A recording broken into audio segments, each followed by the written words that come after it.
Hello, friends. Welcome to the Sleep Aliens. Did you know that nearly 80% of those who watch my videos aren't subscribed? If you enjoy the content, I'd truly appreciate it if you hit that subscribe button. It helps a lot. Also, don't forget to leave a like and share your thoughts in the comments. By the way, where are you watching from? Let me know in the comments. The desert makes you feel like you're the last person left on Earth.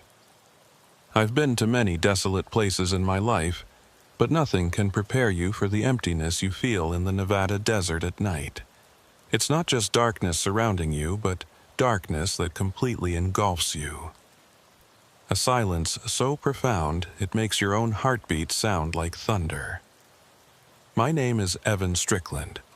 I was 26 years old when this happened, and I've spent the last 11 years trying to understand it. I've told this story twice before. Once to a military psychologist who dismissed it as fatigue-induced hallucinations, and once to my ex-wife, who treated me as if I'd lost my mind. Maybe I have. But Tessa Jordan was there. She saw everything I saw, and last year, after a decade of silence between us, she reached out. She'd been having the dreams again, the ones where we're still stopped on that road, still waiting, still watching the sky. She asked me if I remembered. I told her I've never forgotten. This is what happened on the night of September 14th, 2013, on a stretch of Nevada State Route 375, the road they call the Extraterrestrial Highway. I was part of a small military convoy transporting equipment from Nellis Air Force Base to a classified installation northwest of Rachel, Nevada. I won't pretend to know what we were carrying. That wasn't my job. My job was to drive the third vehicle in the formation, a standard military transport truck, and to follow the red taillights of the vehicle ahead of me until we reached our destination. There were 5 vehicles in total, 2 lead trucks, my transport, a support vehicle, and a trailing security unit. 12 personnel, including myself. Tessa Jordan was in the support vehicle directly behind me. She was a communications specialist, one of only 2 women in the convoy. We'd spoken a few times during the loading process at Nellis, nothing more than small talk. She seemed sharp, observant, the kind of person who noticed things others missed. That would become important later. We departed Nellis at 2200 hours. The route was straightforward. North on 93, then west on 375 until we reached the checkpoint. Total drive time was estimated at just under 3 hours. The first 2 hours were uneventful, the kind of monotonous night driving that makes your mind wander. The desert stretched endlessly on either side of the road, flat and featureless under a moonless sky. The stars were incredible. Thousands of them, scattered across the black like someone had thrown handfuls of diamonds onto velvet. I remember thinking that this was the kind of sky ancient people must have seen every night. Before cities. Before electricity. Before we learned to drown out the universe with our own artificial light. I should have known something was wrong when the radio started acting up. It began as static, just a faint hiss underneath the normal chatter between vehicles. At first, I thought it was interference from the mountains, even though there weren't any mountains nearby. Then the static got louder. Words started breaking up. Someone in the lead vehicle was trying to relay something, but all I could catch were fragments. Visual on, confirm position, the hell is, then silence. Not the gradual fade of a signal dropping out. Complete, immediate silence. Like someone had reached into my radio and pulled out its voice. I checked my equipment. Everything looked functional. I tried switching channels, but every frequency was dead. Just that soft, empty hiss that somehow felt louder than any sound. That's when the convoy stopped. All 5 vehicles, at the same time, without warning. I didn't hit my brakes, I'm certain of that. I've replayed this moment in my head thousands of times, and I know that my foot never moved. But the truck stopped anyway, smooth and controlled, like it had decided on its own that this was far enough. I looked ahead at the vehicle in front of me. Its brake lights weren't on. Neither were mine. We had simply stopped. In the rearview mirror, I could see Tessa's support vehicle sitting motionless behind me, and behind her the security unit at the rear.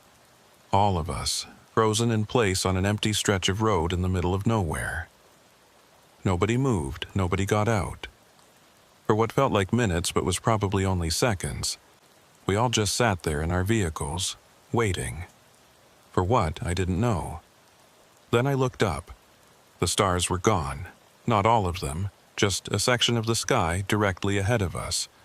A perfect blackness, darker than the surrounding night, shaped roughly like a triangle. It was massive. Even from the ground, I could tell it was covering an area the size of several football fields. And it was moving. Slowly, silently, drifting toward us like a cloud made of shadow. I tried to start my engine. Nothing. The truck was completely dead. No lights, no power, no response. The dashboard was dark. The radio was silent. Even the faint vibration of the engine at idle was gone. I've been in vehicles that have broken down before. Engines stall, batteries die. It happens, but this was different. This wasn't a mechanical failure. This was everything, all at once, like someone had flipped a switch and turned off the world. I reached for my sidearm, more out of instinct than any real plan. What was I going to do? Shoot at the sky? But having the weight of it in my hand made me feel slightly less helpless. That's when I saw the light. It came from the black shape above us. A single beam, thin and precise, like a searchlight but somehow wrong. The color was off, not white, not yellow. Something in between with a faint edge of blue that hurt to look at. The beam swept slowly across the road, moving from left to right, illuminating the desert floor as it passed. Rocks, scrub brush, cracked asphalt. Nothing special, just ordinary ground. But here's what made my stomach drop. The light had no shadow. When light hits an object, it creates a shadow on the opposite side. That's basic physics. That's how light works. But this beam illuminated the ground without casting any shadows at all. The rocks it passed over looked flat, two-dimensional, like images painted onto the surface of the earth. I watched the beam sweep closer to the convoy, closer to my truck, closer to me, and then it stopped. Directly ahead of us, maybe 50 yards down the road, the beam held perfectly still. It wasn't searching anymore. It was waiting. I don't know how long we stayed like that. Time had become unreliable. My watch had stopped at 047 hours, and without any other reference point, I had no way to measure the passage of minutes. It could have been 5 minutes, it could have been an hour. What I do know is that at some point the beam retracted. It didn't turn off, it pulled upward, back into the black shape above us, like a snake withdrawing into its hole. And then the shape itself began to move, rising, ascending, growing smaller against the infinite darkness of space. Within seconds it was gone. The stars reappeared. All of them exactly where they should have been. The sky looked completely normal, as if nothing had ever blocked it. My engine turned over on its own. No key turn, no starter motor, just on. The dashboard lit up, the radio crackled back to life, and the vehicle ahead of me began moving forward like nothing had happened. The convoy continued. Nobody said a word over the radio. Nobody asked what we'd just seen. We simply drove in silence toward our destination. It wasn't until we reached the checkpoint, 45 minutes later, that I noticed my watch. It was working again, but it showed 0034 hours, 13 minutes earlier than when it had stopped. I checked the clock in my truck. Same time. I checked the checkpoint computer when we logged in. same time. Somehow, between the moment we stopped on that road and the moment we started moving again, we had lost 13 minutes. Or gained them, or something. The math didn't work, the timeline didn't make sense, but nobody wanted to talk about it. The checkpoint officer processed our vehicles without comment. Our commanding officer, a major whose name I'll keep private, simply asked if the transport had arrived intact. When we confirmed it had, he nodded and dismissed us. That was it. No debriefing, no incident report, no questions about why our convoy had been completely stationary on Route 375 for an unknown period of time in the middle of the night. It was like it hadn't happened, except it had, and I wasn't the only one who knew it. I found Tessa in the mess hall the next morning. She was sitting alone at a corner table, stirring a cup of coffee that had probably gone cold hours ago. Her eyes were fixed on something in the middle distance, that 1,000-yard stare you see on soldiers who've been through something they can't quite process. I recognized that look because I was wearing it too. I sat down across from her without asking permission. She didn't seem surprised. She didn't seem anything, just empty. "You saw it?" I said. It wasn't a question. She looked at me for a long moment, and I saw something shift behind her eyes. Relief, maybe, or fear, or both. "I saw more than that," she said quietly. She glanced around the mess hall, confirming we were relatively alone, and then leaned forward. "The light," she said, "when it swept over the road. Did you notice anything strange about it?" I thought about the beam, the color, the way it illuminated without creating shadows. "It didn't cast shadows," I said. She shook her head. "No, I mean, yes, that's true, but that's not what I mean. I saw something else, something that doesn't make sense." She paused, choosing her words carefully. "When the light passed over the ground in front of my vehicle, I saw its shadow." I stared at her. The light's shadow? The shadow of the light itself, on the ground, moving opposite to the beam. I didn't understand what she was saying. Light doesn't have a shadow. Light is what creates shadows. The concept was like saying water has its own wetness apart from itself. "That's not possible," I said. "I know." She looked down at her cold coffee, and I saw her hands were trembling. The beam was moving from left to right across the road. I was watching it through my windshield. And as it passed, I saw a dark shape on the ground, moving from right to left.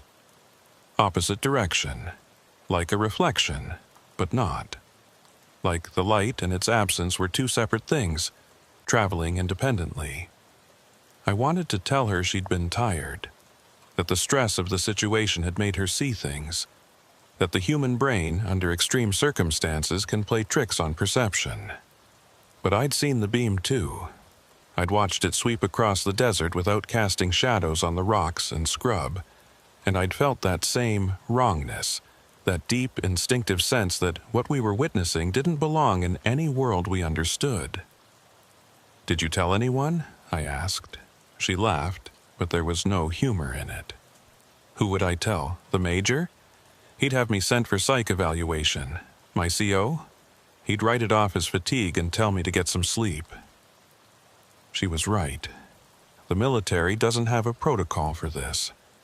There's no form to fill out when your convoy is stopped by something that exists outside the boundaries of known physics. "What about the others?" I asked. "The rest of the convoy. Someone else must have seen it."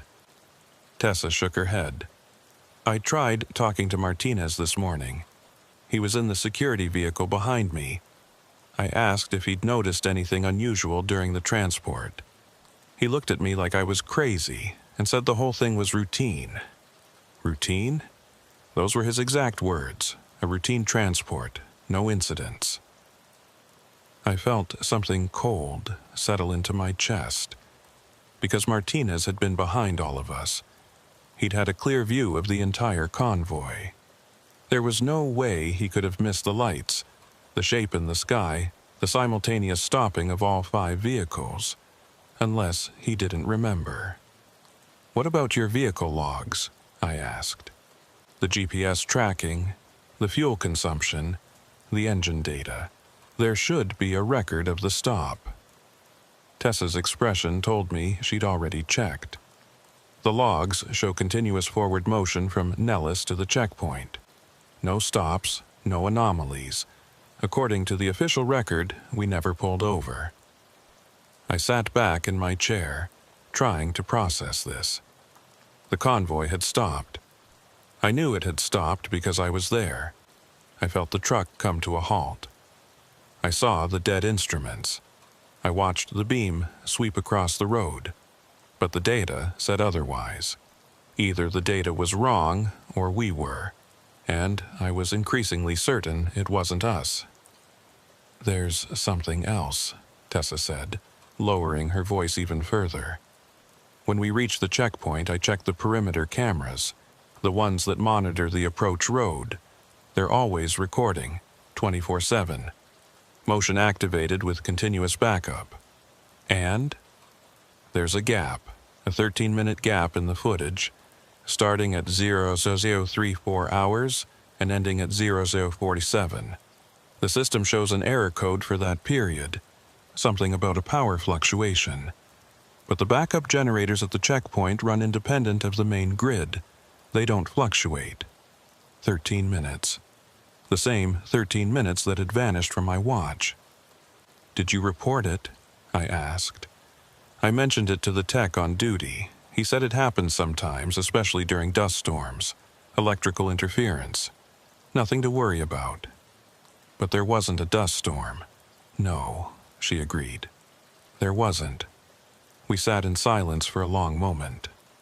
Outside, the Nevada sun was climbing higher, burning away the cool of the morning. By noon, the temperature would be over 100 degrees. The desert didn't care about what we'd seen. It just kept being the desert. "What do you think it was?" Tessa asked finally. I'd been asking myself the same question all night. I'd run through every possible explanation: experimental aircraft, atmospheric phenomena, some kind of classified technology that the left hand of the military didn't tell the right hand about. None of them fit. Experimental aircraft don't stop convoys remotely. Atmospheric phenomena don't create shapes that block out stars. And no technology I knew of could erase 13 minutes from watches, cameras, and human memory all at once. "I don't know," I admitted, "but I think we should stop talking about it." Tessa looked at me sharply. "What? Why?" "Because Martinez doesn't remember. Because the logs don't show it. Because the cameras didn't record it. Whatever happened out there, someone, or something, went to a lot of trouble to make sure there was no evidence." I leaned forward, meeting her eyes. "If they erase the proof, Tessa, they might try to erase us too." It sounded paranoid. I knew it sounded paranoid. But in that moment, sitting in a military mess hall in the middle of the Nevada desert, surrounded by people who apparently had no memory of the most terrifying experience of my life, paranoia felt like the only sane response. Tessa held my gaze for a long moment. Then, slowly, she nodded. "Okay," she said. "We don't talk about it, to anyone." Agreed. She stood up from the table, leaving her untouched coffee behind. "Evan," she said, pausing, "what happened to our 13 minutes? Where did they go?" I didn't have an answer. I still don't. All I know is that somewhere between that empty road and that checkpoint, something took a piece of time from us. And in its place, it left questions that have followed me for over a decade. What did they do during those 13 minutes? What did they take? And why can't any of us remember? I left the military 8 months after that night. Honorable discharge. I cited personal reasons on my paperwork, and nobody pushed back. By then, I'd been flagged for psychological monitoring after making the mistake of mentioning the incident to a base chaplain. He'd reported it, as he was required to do, and suddenly I was having weekly sessions with a doctor who seemed more interested in my mental stability than in anything I actually had to say. I learned quickly to say the right things. Yes, the transport was routine. No, I didn't experience anything unusual. Yes, I understand that stress can cause the mind to play tricks. No, I'm not having trouble sleeping. That last one was a lie. I hadn't slept through the night since September 14th. Every time I closed my eyes, I saw that black shape covering the stars. I felt the truck stop without my input. I watched the beam sweep across the road, illuminating without casting shadows.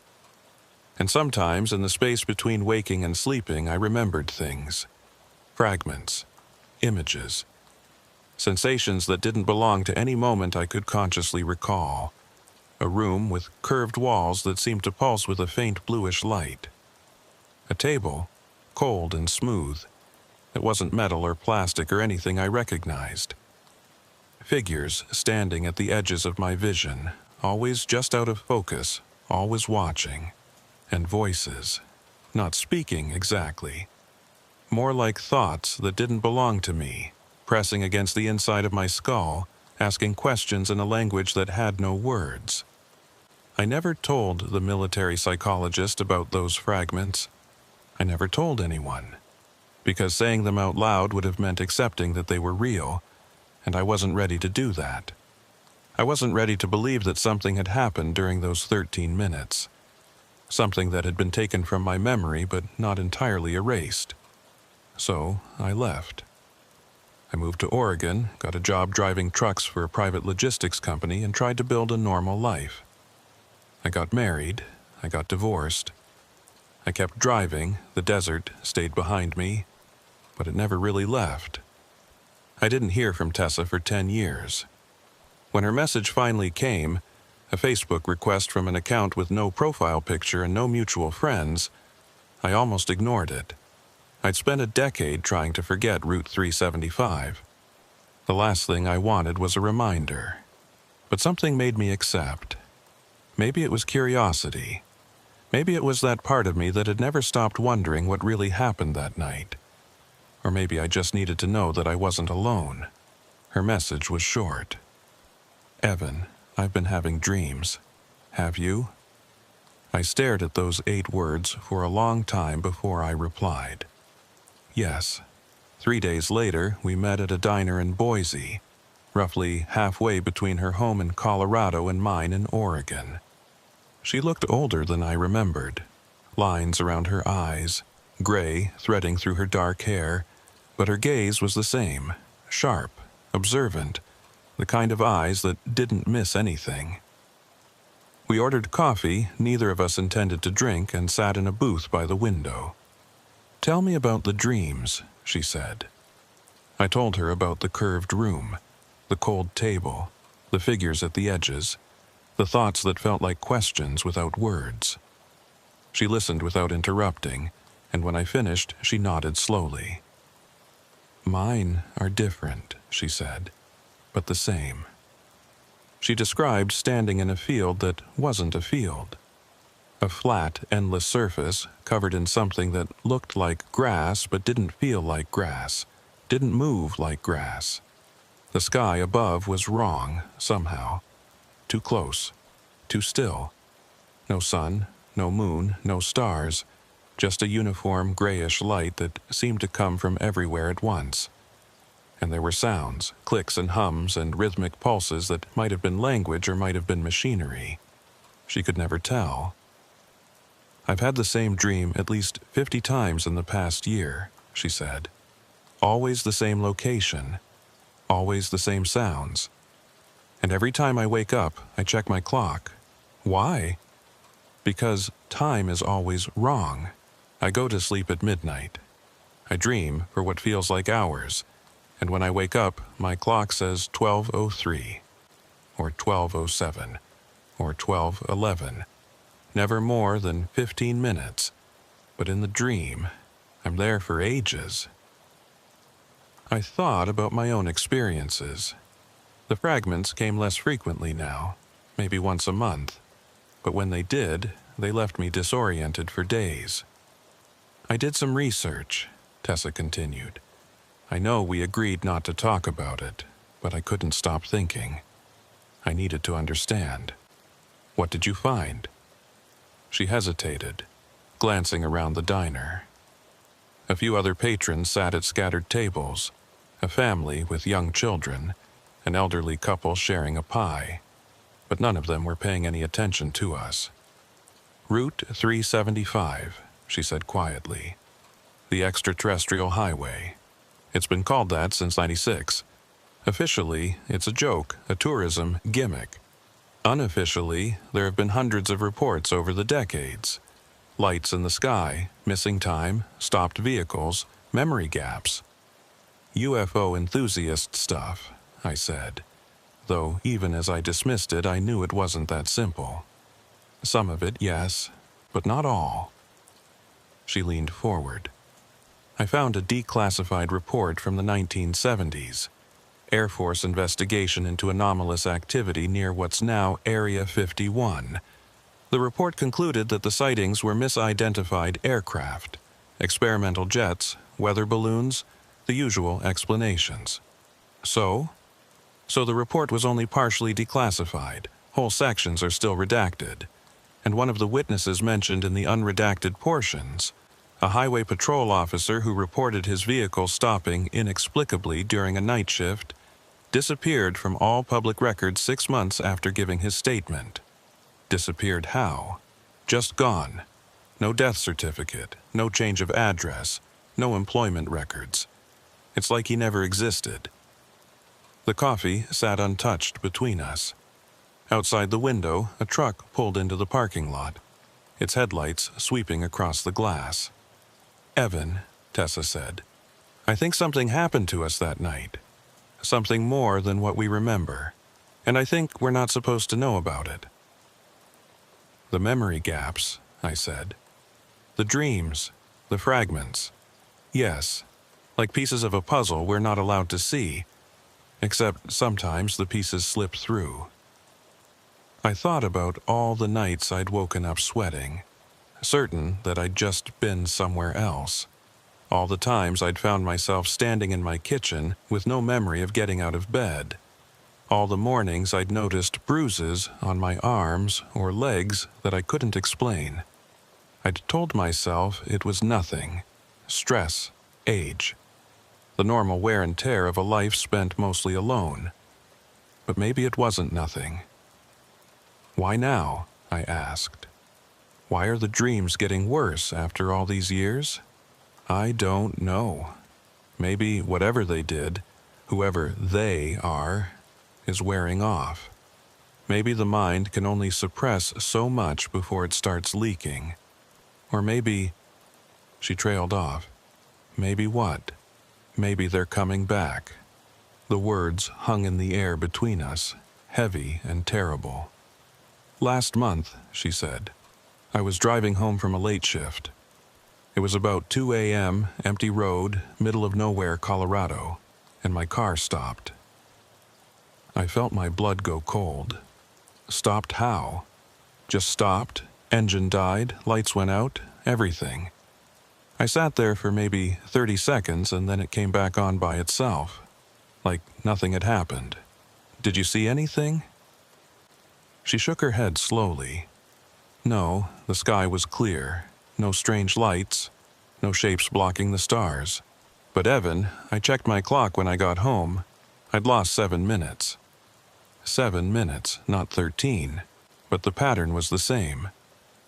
I don't think they're done with us, she said. I think that night on Route 375 was just the beginning. After the diner, we stayed in touch, not constantly. Neither of us was looking for a support group, but regularly enough that we could compare notes, track the patterns, try to make sense of what was happening to us. The dreams continued. Sometimes they were the same fragments we'd been experiencing for years. Other times, new details emerged. I started writing them down. October 17th, dreamed of standing in a circular room. Walls made of something that looked like stone but felt warm, almost alive. In the center of the room, a column of light that didn't illuminate anything, just light for its own sake. Figures watching from alcoves, couldn't see their faces. Woke at 3:41 a.m., went to bed at 3:30 a.m. November 2nd, the field again. Grass that wasn't grass. Sound like clicking, like insects, but rhythmic. Too organized. Felt like I was being measured somehow, weighed, assessed. Woke at 2:17 a.m., 11 minutes missing. December 9th, something new. A corridor, long and narrow, with no visible end. Walking forward, but never getting anywhere. Voices behind me, but when I turned, nothing. Just more corridor. Woke screaming. Wife asked what was wrong. Told her nightmare. She believed me, or pretended to. That last entry was from before the divorce. She left 6 months later. Said she couldn't deal with my episodes anymore. The night terrors, the sleepwalking, the way I'd sometimes sit at the window for hours, watching the sky. I didn't blame her. I couldn't even explain it to myself. The fragments intensified as winter turned to spring. I started waking up in strange positions, curled in the corner of the bedroom, standing in the shower with the water running cold. Once outside on the back porch in nothing but my underwear, despite the temperature being well below freezing. And the missing time got worse. It wasn't just minutes anymore. Sometimes it was hours. One night in March, I went to bed at 11 p.m., a normal night, nothing unusual. I woke up at 6 a.m., which should have meant 7 hours of sleep, but my body felt like I hadn't rested at all. Every muscle ached. My eyes were bloodshot. And when I looked in the mirror, I saw something that made my knees go weak. There were marks on my temples. Small, circular impressions like someone had pressed something against my skin. Not cuts, not bruises, just indentations, perfectly symmetrical, one on each side. They faded within an hour. By noon, they were gone completely, leaving no evidence they'd ever existed. But I knew. I knew what I'd seen. I called Tessa that afternoon. "It's happening to me too," she said before I could even explain. "Last week. Marks on my shoulders. Geometric patterns, gone by morning. What are they doing to us? I don't know, but I found something else." She'd been digging deeper into the declassified reports, following the trail of redactions and disappeared witnesses, piecing together fragments from multiple sources, government documents, academic papers, fringe websites that mixed genuine information with obvious nonsense. "There's a pattern," she said. "People who have these experiences, the stopped vehicles, the missing time, the memory fragments, they don't have one encounter. They have many, over years, decades, like we're part of a long-term study." A study of what? I don't know, adaptation maybe, how the human body responds to whatever they do, how our minds process what we can't understand. That sounds like we're lab rats. Maybe we are. The thought should have terrified me. Instead, it just made me tired. 11 years of broken sleep, fractured memories, and unanswerable questions. 11 years of carrying a secret that nobody would believe. Maybe being part of a study was better than being crazy. At least it meant there was a reason. Summer came. The dreams eased slightly, as they always did in the warmer months. I don't know why. Maybe the longer days provided some kind of buffer, some protection against whatever reached for us in the dark. But I knew they would return. They always did. In August, I made a decision. I was going back to Nevada, back to Route 375, back to the exact stretch of road where the convoy had stopped 13 years earlier. I needed to see it again. Needed to stand where I'd stood that night and feel the desert air and look up at the same stars. Maybe it would trigger something, a memory, a realization, an understanding that had been eluding me all these years.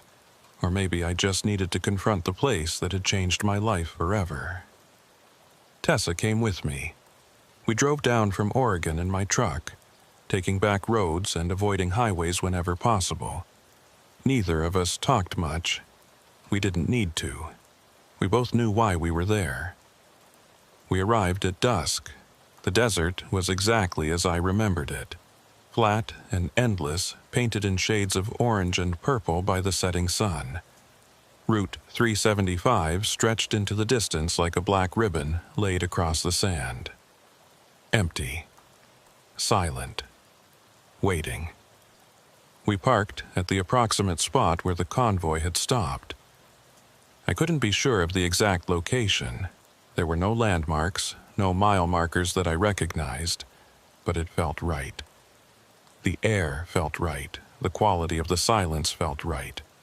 We got out of the truck and stood on the roadside, watching the last light drain from the sky. "This is where it happened," I said.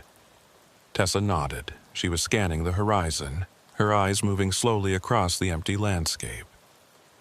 "Do you feel anything?" she asked. I did. Something subtle, almost imperceptible. A faint pressure behind my eyes. A hum at the edge of hearing, like standing too close to a high-voltage power line. "Yes," I said. "You?" "Yes." The stars emerged, one by one, and the sky deepened from purple to black. Venus appeared first, bright and steady near the western horizon. Then the others, filling the darkness with their ancient light. I remembered looking at these same stars 13 years ago. I remembered thinking about ancient people, about a sky unmarred by artificial light, about the vastness of the universe. And then I remembered looking up and seeing part of that sky blocked out. A triangle of pure darkness moving toward us. Silent, immense, wrong. "Evan," Tessa said quietly, "look."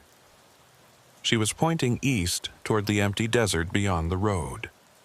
At first I didn't see anything, just darkness and scrub in the flat line of the horizon.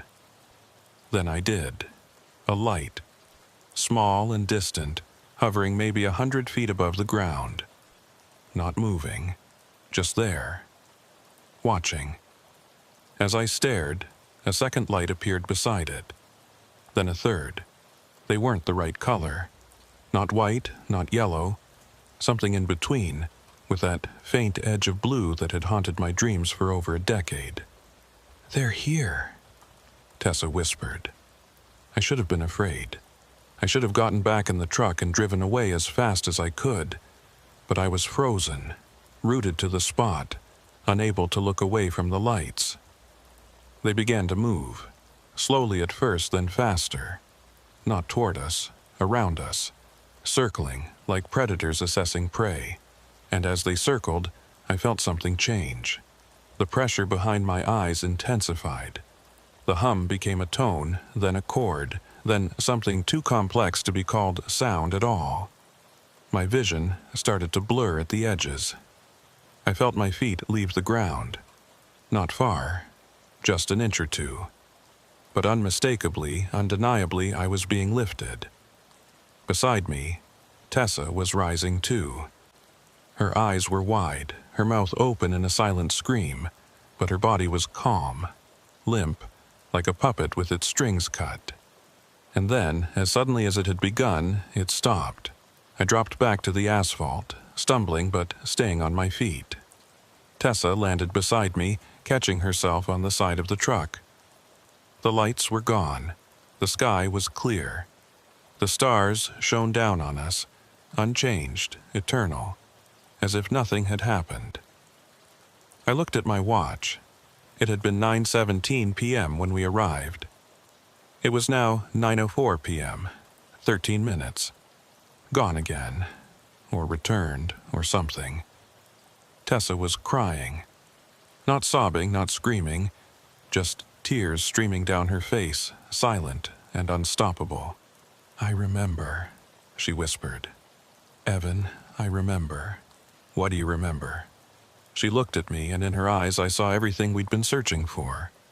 Everything we'd been denied. Everything we'd lost in those 13-minute gaps across 13 years. "Everything," she said. "I remember everything." And then she told me. What she said I can't write here. Not because I don't remember, I remember every word, but because some things aren't meant to be shared. Some knowledge is too heavy for paper. Some truths are better left in the dark. What I can tell you is this: we are not alone. We never were. And the lights on Route 375, the stopped convoys, the missing time, the memory gaps, the dreams, they weren't studying us. They were preparing us. For what, I still don't know. Maybe I'll find out someday. Maybe Tessa already has. But every night, when I close my eyes, I see that road. I feel the truck stop. I watch the beam sweep across the desert, casting no shadows. And I wait. Because whatever happened on Route 375 isn't over. It's only beginning. Tessa and I drove back to Oregon in silence. Not the awkward silence of strangers with nothing to say. The heavy silence of two people who suddenly had too much to say. Words that didn't exist in any language we knew.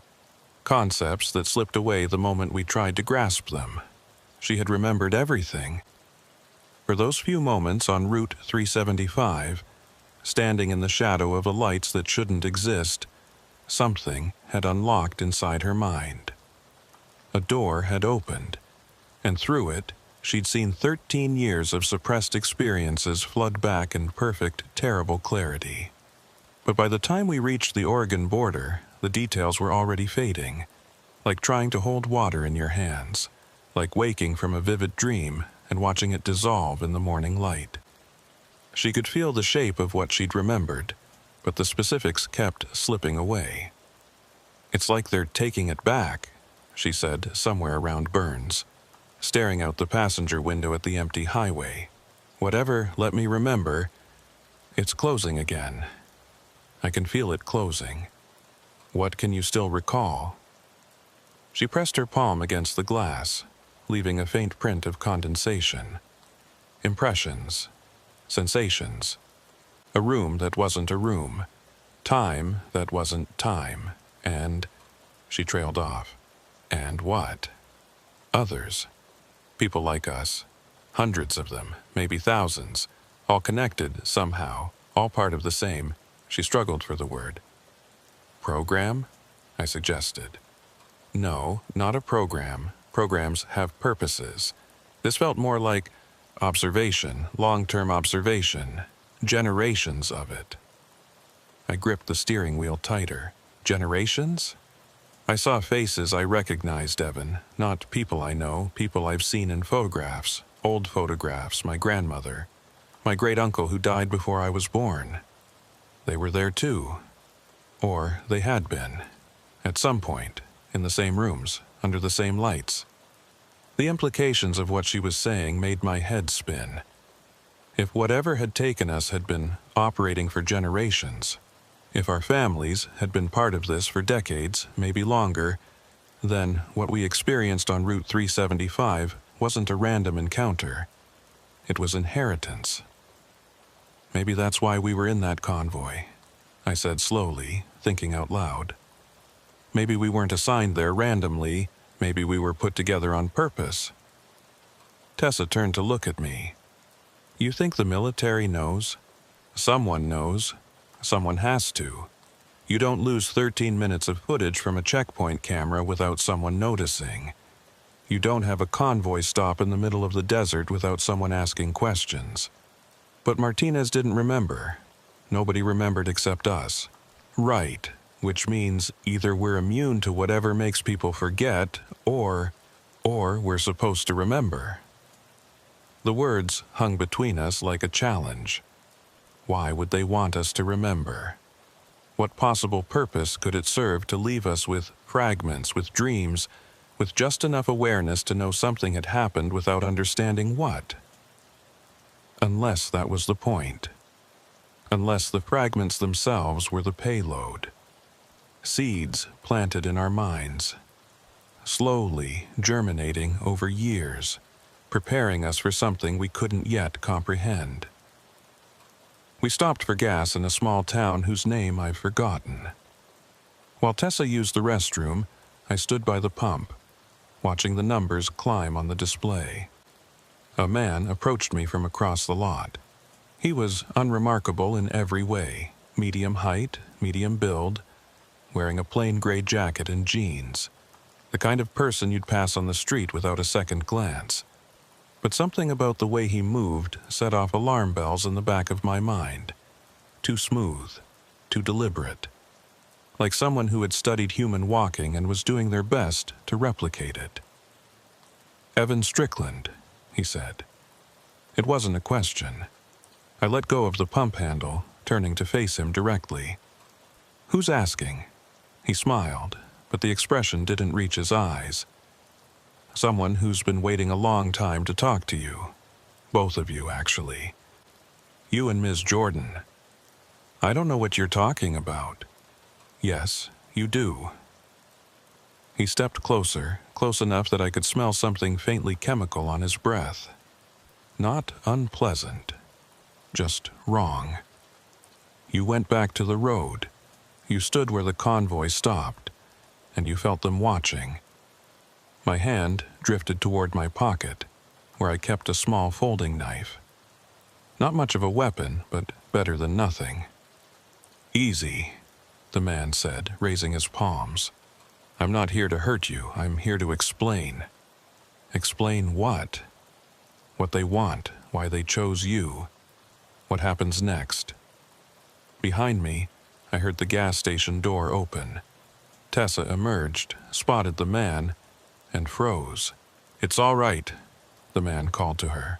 "Please, join us. I think you'll want to hear this." She walked over slowly, positioning herself beside me. I could feel the tension radiating off her body. "Who are you?" she asked.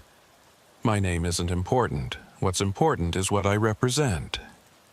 He glanced around the empty lot, confirming we were alone. "I work for an agency that monitors certain phenomena that the general public isn't prepared to understand."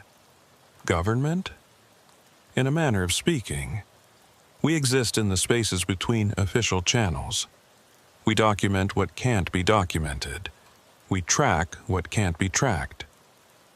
He paused. "We watch the watchers." "You mean the lights," I said. "The things on Route 375. I mean everything. The lights are just one manifestation, one piece of a much larger picture." Tessa crossed her arms. "And what picture is that?" The man studied her for a moment, as if deciding how much to reveal. "Imagine," he said slowly, "that you're a scientist studying an ant colony. You don't want to disturb the ants, you want to observe them in their natural environment. But occasionally, you need to examine individual specimens, take measurements, run tests. So you remove an ant, study it carefully, and return it to the colony." "We're the ants," I said flatly. "In this analogy, yes. But the analogy breaks down in one crucial way. The scientists studying you? They're not studying ants. They're studying something they consider promising." "Promising for what?" He smiled that empty smile again. "That's what we're all trying to figure out." A car pulled into the lot, its headlights sweeping across us. When I looked back, the man was walking away. "Wait," Tessa called after him. "You can't just leave. You haven't told us anything." He paused, turning back to face us. "I've told you the truth, which is more than most people ever get." He reached into his jacket and withdrew a business card, tossing it onto the ground at our feet. When you're ready to learn more, call that number. But be warned, once you step through that door, there's no going back. Then he was gone. Not walking away, just gone. One moment, he was standing 10 feet away, the next, he wasn't. Like a video skip, a glitch in reality. Tessa bent down and picked up the card. It was blank, except for a phone number in plain black text. "Should we call it?" she asked. I looked at the empty space where the man had been standing. At the gas station, ordinary and mundane. At the highway stretching into the distance, toward home, toward normalcy, toward everything we'd been trying to return to for 13 years. "Not yet," I said, "but keep it. I have a feeling we're going to need it." That was 3 months ago. I'm writing this now because the dreams have stopped. Completely. For the first time since September 14th, 2013, I sleep through the night without fragments, without visions, without waking up in strange positions with unexplained marks on my skin. At first, I thought it was a relief. Finally, after all these years, my mind was healing. The door that had been cracked open was finally closing. But Tessa thinks otherwise. She called me last week, her voice tight with barely controlled panic. "They're gone for me too," she said. "The dreams, the fragments, all of it. But Evan, I don't think we're better. I think we're ready." "Ready for what?" "Whatever comes next. That man at the gas station, he said they were studying something promising. What if the studying is done? What if we're finished?" I thought about that word. Finished. It could mean completed. Or it could mean ended. "I still have the card," I told her. "Have you called it?" "No." "Why not?" I didn't have an answer. Maybe I was afraid of what I'd learn. Maybe I was hoping that if I ignored it long enough, it would all go away. Maybe I just wanted to pretend, for a little while longer, that my life could be normal. But normal hasn't existed for me since 2013. Maybe it never existed at all. Last night, I made a decision. I picked up the phone and dialed the number on the card. It rang 3 times. Then a voice, not the man from the gas station, but somehow familiar, answered. "Mr. Strickland, we've been expecting your call." "I want answers," I said. "Of course you do. And we want to give them to you, but first we need you to understand something." "What?" "The road you're about to walk down has no return path. Once you know what we know, you'll see the world differently. You'll see yourself differently. Many people who've reached this point have chosen to stay in the dark. It's easier, safer, less painful, but less true." A pause. "Yes, less true." I thought about Tessa, about the convoy, about the lights and the beam, and the 13 minutes that had been taken from us and somehow given back. About a lifetime of questions without answers, of fragments without holes, of dreams that might have been memories. "I've spent 13 years in the dark," I said. "I'm ready for the light." Another pause, then, "Very well. There's a place we need you to go. A location in Nevada. You know the road." My blood ran cold. "Route 375. Yes. Return to the place where it began. On the next clear night. At exactly 12:47 a.m. "Why that time?" "Because that's when the door opens. When the distance between here and there becomes thin enough to cross." "What door? Cross to where?" "You'll understand when you arrive. Both of you. Ms. Jordan has already agreed to come." I closed my eyes, feeling the weight of everything that had led to this moment. "Will we come back?" I asked. "That depends entirely on what you choose once you get there." The line went dead. "I'm leaving tomorrow. Tessa is meeting me in Vegas, and we'll drive the rest of the way together. By the time anyone reads this, we'll either have found our answers or become part of the mystery ourselves." I've thought a lot about why I'm sharing this story. The cynical answer is that I want there to be a record, something to prove we existed, even if we never return. The honest answer is simpler. I'm scared, and scared people talk. They write. They leave traces of themselves behind like messages in bottles, hoping someone will find them and understand. If you've read this far, I hope you understand at least some of it. I hope you believe me, even though I know how crazy it all sounds.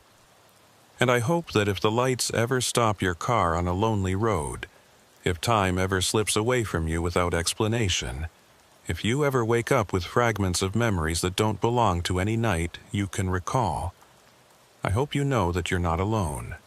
We're out there. Thousands of us. Maybe more. And whatever they're preparing us for, whatever role we're meant to play, and whatever cosmic drama is unfolding just beyond the edge of human perception, we're going to find out.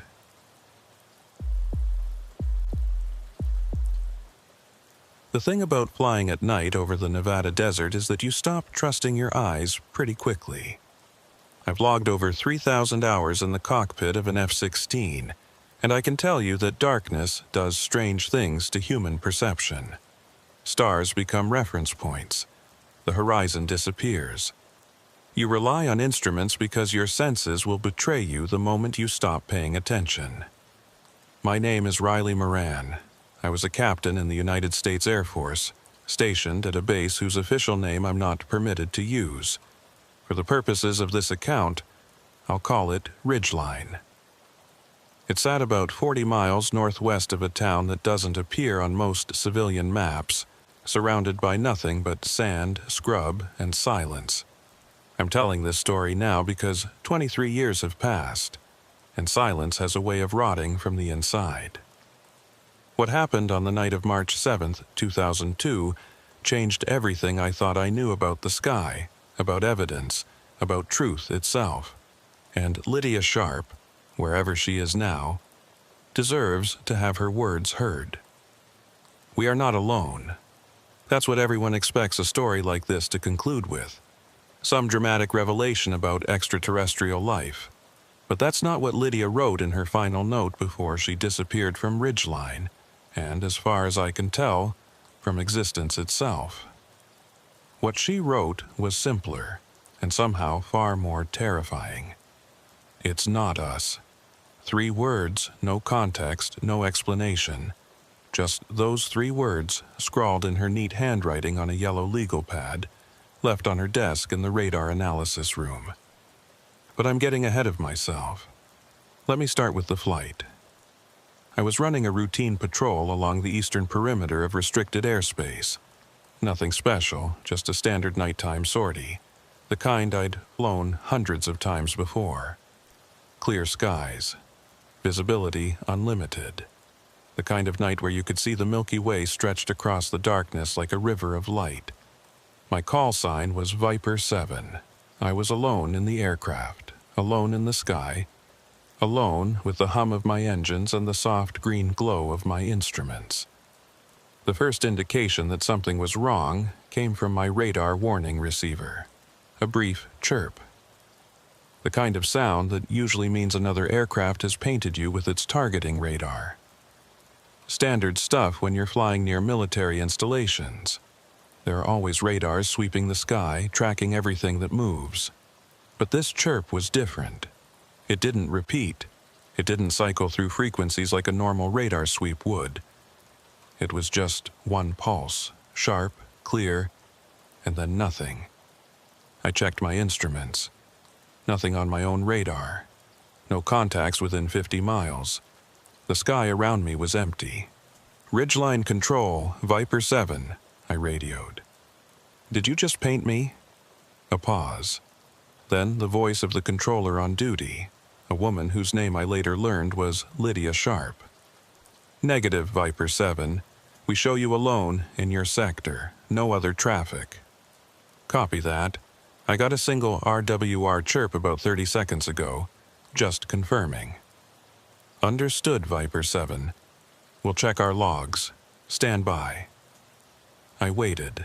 The stars wheeled slowly overhead as I maintained my patrol pattern, flying a lazy oval at 25,000 feet.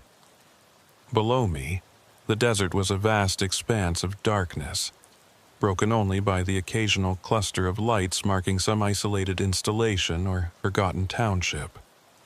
Viper 7, Ridgeline Control. Go ahead. We're not showing any radar activity on your position at that time. Must have been a glitch in your system. Copy, Control. Probably right. But I knew it wasn't a glitch. I'd been flying long enough to know the difference between equipment malfunction and genuine contact. That chirp had been real. Something had pinged my aircraft. Something that wasn't showing up on anyone's radar. I pushed the thought aside and continued my patrol. 10 minutes passed. 15. The monotony of night flying settled back over me like a familiar blanket. Then I saw it. At first, I thought it was a star.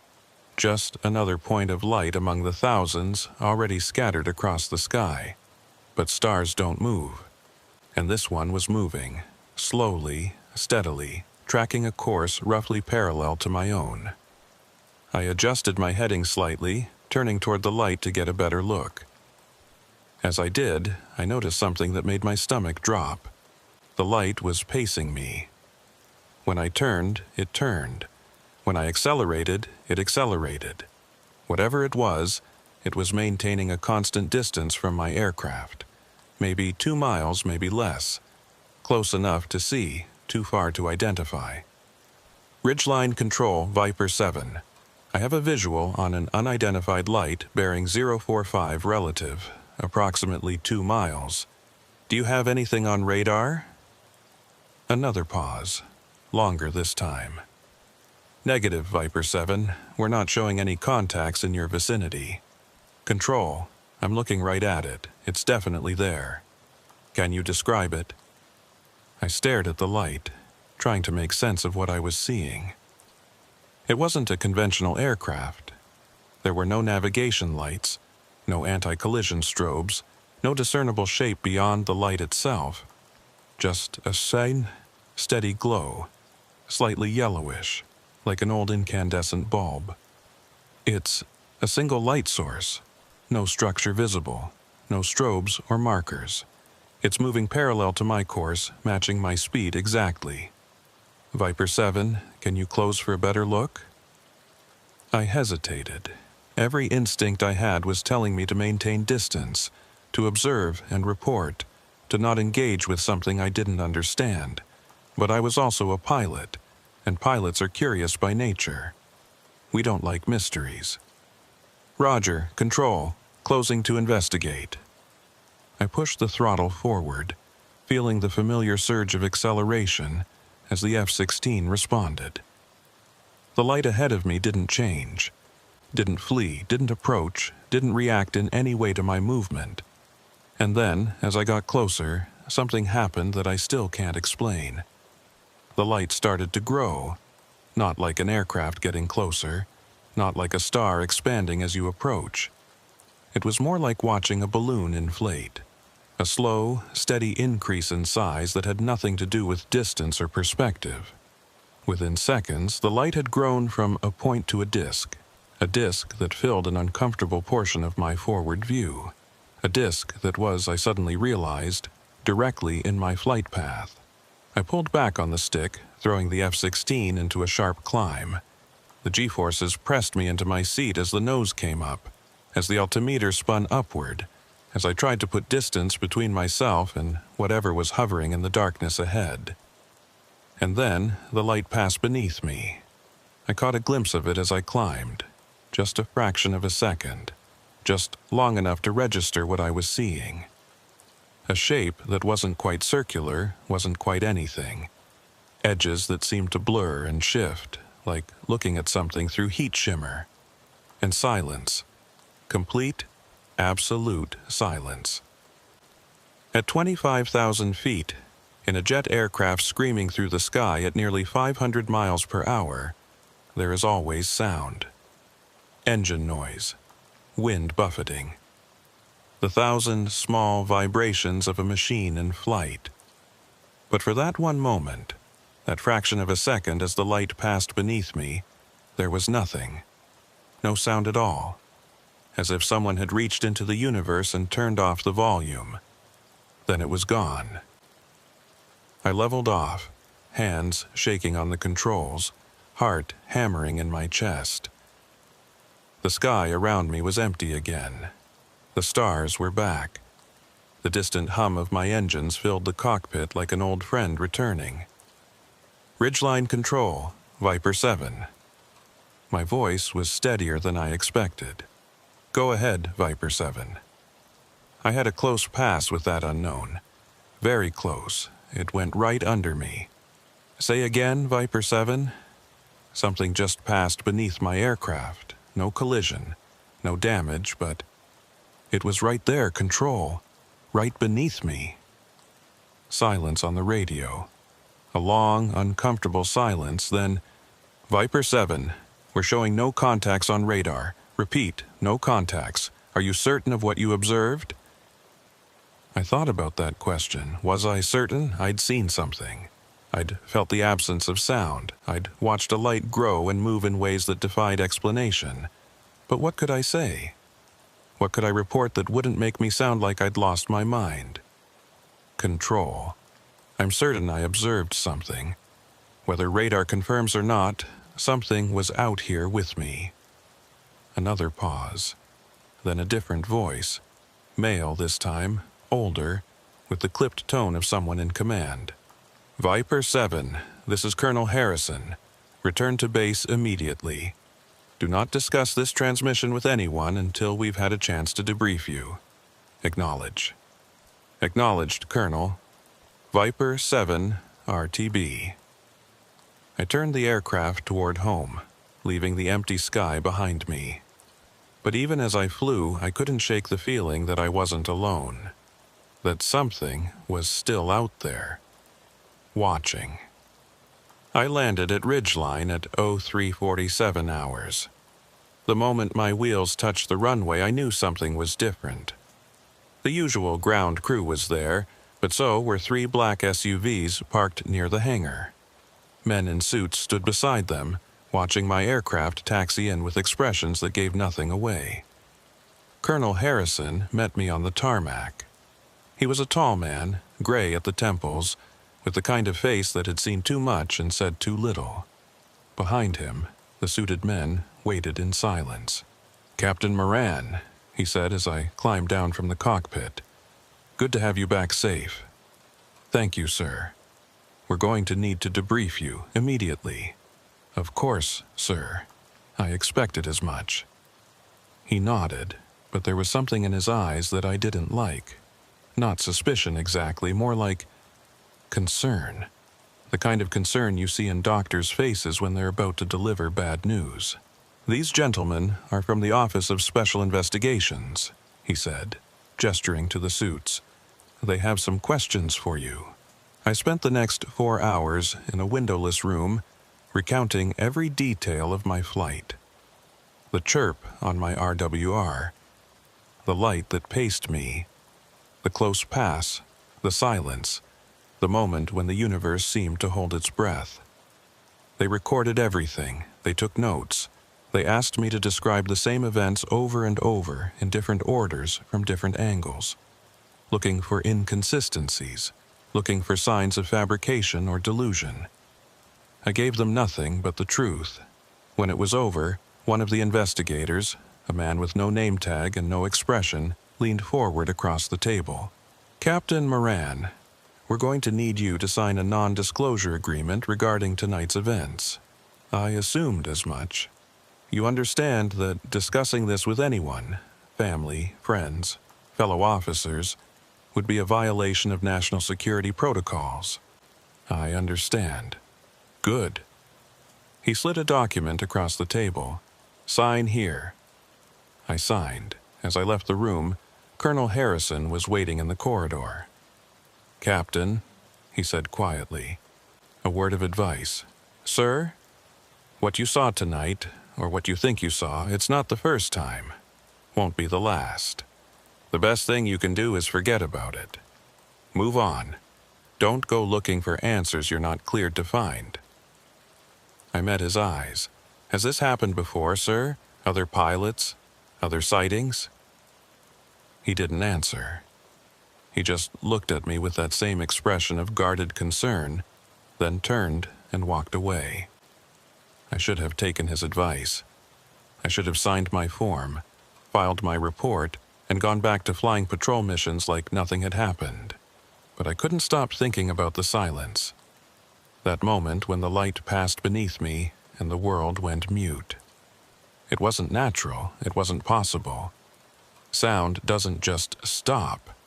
Not in the cockpit of a jet, not in the thin air of high altitude, not anywhere in the physical universe as I understood it. And yet, it had happened. I was still thinking about it 3 days later when I met Lydia Sharp. The radar analysis station was located in a separate building on the far side of the base. A squat, concrete structure with no windows and a single, reinforced door. Security required 2 forms of ID and a thumbprint scan just to get inside. Lydia was the senior analyst on duty when I arrived. She was younger than I expected, maybe 30, with dark hair pulled back in a practical ponytail and eyes that seemed to take in everything at once. The kind of eyes that noticed details other people missed. "Captain Moran," she said when I introduced myself. "You're the Viper 7 pilot from the other night." "That's right. I was hoping I could take a look at the radar logs from my flight." She raised an eyebrow. "The investigators already pulled those files. They're classified now." "I know, but I thought maybe there was something they missed. Something that might help me understand what I saw." Lydia studied me for a long moment. I couldn't tell what she was thinking. Her face gave nothing away, but something in my expression must have convinced her because finally she nodded. "Okay, but not here. Too many cameras." She glanced at the door. "Meet me at the North Observation Tower in an hour. Bring coffee." The observation tower was an abandoned structure on the perimeter of the base, a relic from an earlier era when someone had thought visual observation was still useful for monitoring airspace. Now it sat empty, slowly rusting, forgotten by everyone except the occasional maintenance crew. Lydia was already there when I arrived, sitting on the metal steps with her laptop balanced on her knees. The Nevada night stretched out around us, cold and clear, the stars blazing overhead like witnesses to our conspiracy.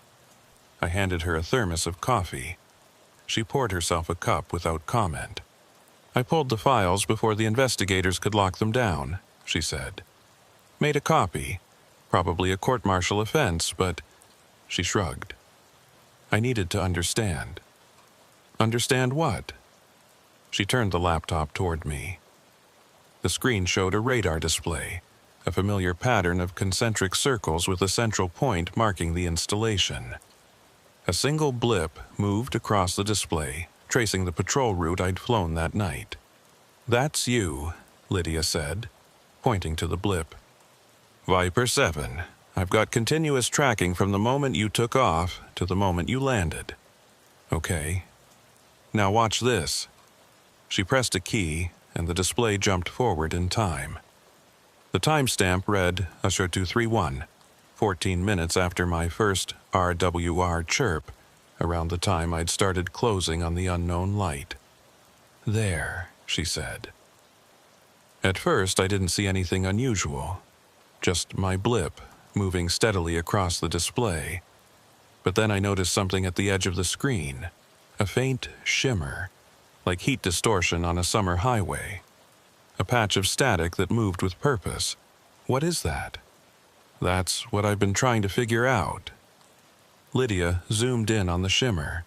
It's not a normal radar return, it's more like an absence, a hole in the data.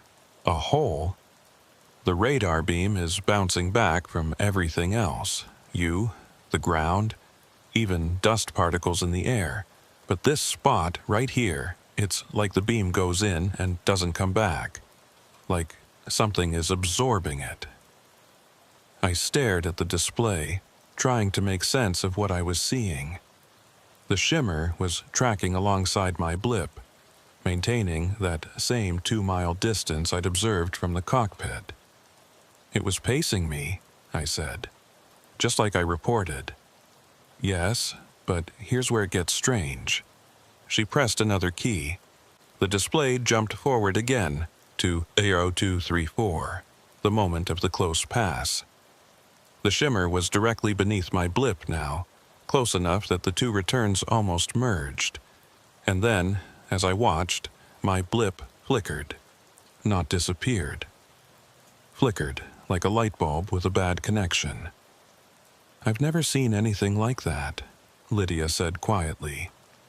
Your transponder, your radar reflection, even your electronic signature. Everything blinked out for exactly 0.7 seconds. Then it came back. The silence, I whispered. What? When that thing passed under me, everything went silent, just for a moment, like the universe paused. Lydia's eyes widened. You're saying you experienced something at the same instant your instruments went dark? Yes, exactly. She sat back, her face pale in the glow of the laptop screen. That shouldn't be possible. Sound and radar are completely different phenomena. One is mechanical vibration, the other is electromagnetic radiation. There's no physical mechanism that could affect both simultaneously. I know what I experienced. I'm not doubting you. She shook her head. I'm just saying, whatever did this, it operates on principles we don't understand. It affected your senses and your aircraft systems at the same time, like it exists on a different level of reality and just touched ours, briefly. We sat in silence for a moment, both of us staring at the frozen radar display. The shimmer hung there, a patch of nothing surrounded by everything, impossible and undeniable. There's more, Lydia said finally. More? I enhanced the audio log from that 0.7-second gap, standard procedure when analyzing anomalies. You filter out the noise, amplify the signal, see if there's anything hidden in the data. And, she pulled up another file. An audio waveform appeared on screen, a flat line with occasional small spikes. This is what the radar recorded during that moment. Normally, you'd expect static, random noise, but listen. She pressed play. At first, there was nothing, just the empty hiss of electronic silence, but then, faintly, beneath the static, breathing, slow, rhythmic, unmistakably organic. The sound of something drawing air into lungs and releasing it again. In, out, in, out. It lasted exactly 0.7 seconds. Then it stopped, replaced by normal radar noise. That's impossible, I said. I know. Radar doesn't record sound. It's a completely different... I know. Lydia's voice was strained. But there it is. Something breathing. Recorded on a system that has no microphone, no audio input, no way of capturing sound at all. I listened to the recording again. The breathing was clearer this time, now that I knew what to listen for. There was something almost peaceful about it. Something patient. Something waiting. What does this mean? I asked. Lydia closed the laptop, her face drawn. I don't know, she said, but I'm going to find out. Over the next 2 weeks, Lydia became obsessed. I'd stop by the radar station when I could, always with an excuse. Checking on flight data, reviewing navigation charts, the kind of mundane tasks that wouldn't raise eyebrows. But really, I was there to see her, to find out what she'd discovered. Each time she looked a little worse. Darker circles under her eyes, a tremor in her hands that hadn't been there before. The look of someone who was seeing things they couldn't unsee. I've been going through the archives, she told me one night, a week after our meeting at the observation tower. pulling every anomalous radar contact from the past 30 years. How many are there? More than you'd think. She gestured to a stack of files on her desk, actual paper files, the kind that predated digital records. And they all have the same pattern, the shimmer, the absence, the 0.7-second gaps. All of them? Every single one, different dates, different locations, different aircraft. But the signature is identical. Like it's the same thing, returning over and over again. I picked up one of the files. It was dated 1978, a report from a pilot whose name had been redacted, describing a close encounter over restricted airspace. The language was different, the terminology older, but the description was unmistakable. A light that paced me, the pilot had written. No sound, no shape, just presence. They've known about this for decades, I said. Longer than that. Lydia pulled out another file, this one yellowed with age. This is from 1952, same signature, same gaps, same breathing on the audio enhancement. Breathing? Every recording with a data gap contains the same thing. Breathing. Slow. Rhythmic. Like something sleeping or waiting. I felt a chill run down my spine. Waiting for what? Lydia didn't answer. She just stared at the files, at the decades of evidence that had been collected and classified and forgotten. There's something else, she said finally. Something I found last night. She pulled up a file on her computer. Not a radar log this time, but a photograph. Grainy, black and white, clearly taken from a distance. It showed a stretch of desert highway, empty except for a single vehicle parked on the shoulder. This was taken in 1967, Lydia said. A routine surveillance photo from a base perimeter camera. Nothing unusual about it, except... She zoomed in on the vehicle. Standing beside it was a figure. A man in military uniform looking up at the sky. And above him, barely visible against the dark background, was a smudge of light. The shimmer, I said. Yes, but that's not what caught my attention. She zoomed in further, focusing on the man's face. The resolution was terrible, but something about the features was familiar. That's Colonel Harrison, I breathed. 23 years old in that photo, a lieutenant at the time, stationed at a base that no longer exists. Lydia's voice was flat, controlled. He's been seeing these things for 35 years, Riley, and he's never said a word. I thought about my debriefing, the colonel's warning. The best thing you can do is forget about it. He hadn't been giving advice. He'd been speaking from experience. Have you talked to him? I asked. I tried, submitted a formal request for a meeting to discuss historical radar anomalies. He denied it. Then, the next day, all my archive access was revoked. They know you're digging. Of course they know. She laughed, but there was no humor in it. They've probably known since I made the first copy. They're just waiting to see what I'll do with it. So, what are you going to do? She looked at me, and for the first time I saw fear in her eyes. Not the fear of getting caught. Something deeper, something primal. I'm going to listen to the breathing again, she said. Really listen. Not just the 0.7-second clip, but all of them. Every recording from every incident. I'm going to layer them together, synchronize the patterns, see if there's a message. A message? Think about it. The same signature, the same duration, the same sound. Repeated over decades. If you wanted to communicate with a species that didn't share your language, your technology, your frame of reference, how would you do it? I shook my head. You're assuming it wants to communicate. I'm assuming nothing. She turned back to her computer, pulling up an audio editing program. But if there's meaning in that breathing, I'm going to find it. 3 days later, Lydia stopped showing up for her shifts. At first, I assumed she'd been reassigned, pulled off radar duty and sent somewhere else, the way they did with people who asked too many questions. But when I asked around, nobody knew anything. Her quarters were empty. Her computer had been wiped clean. Every file she'd accumulated, every note she'd written, gone. Except for one thing. The security officer who let me into her quarters to collect personal effects didn't notice me palm the yellow legal pad from her desk. It was hidden under a stack of blank paper, as if she'd known someone would come looking. Most of the pages were empty. But on the third page, in Lydia's neat handwriting, was a single entry.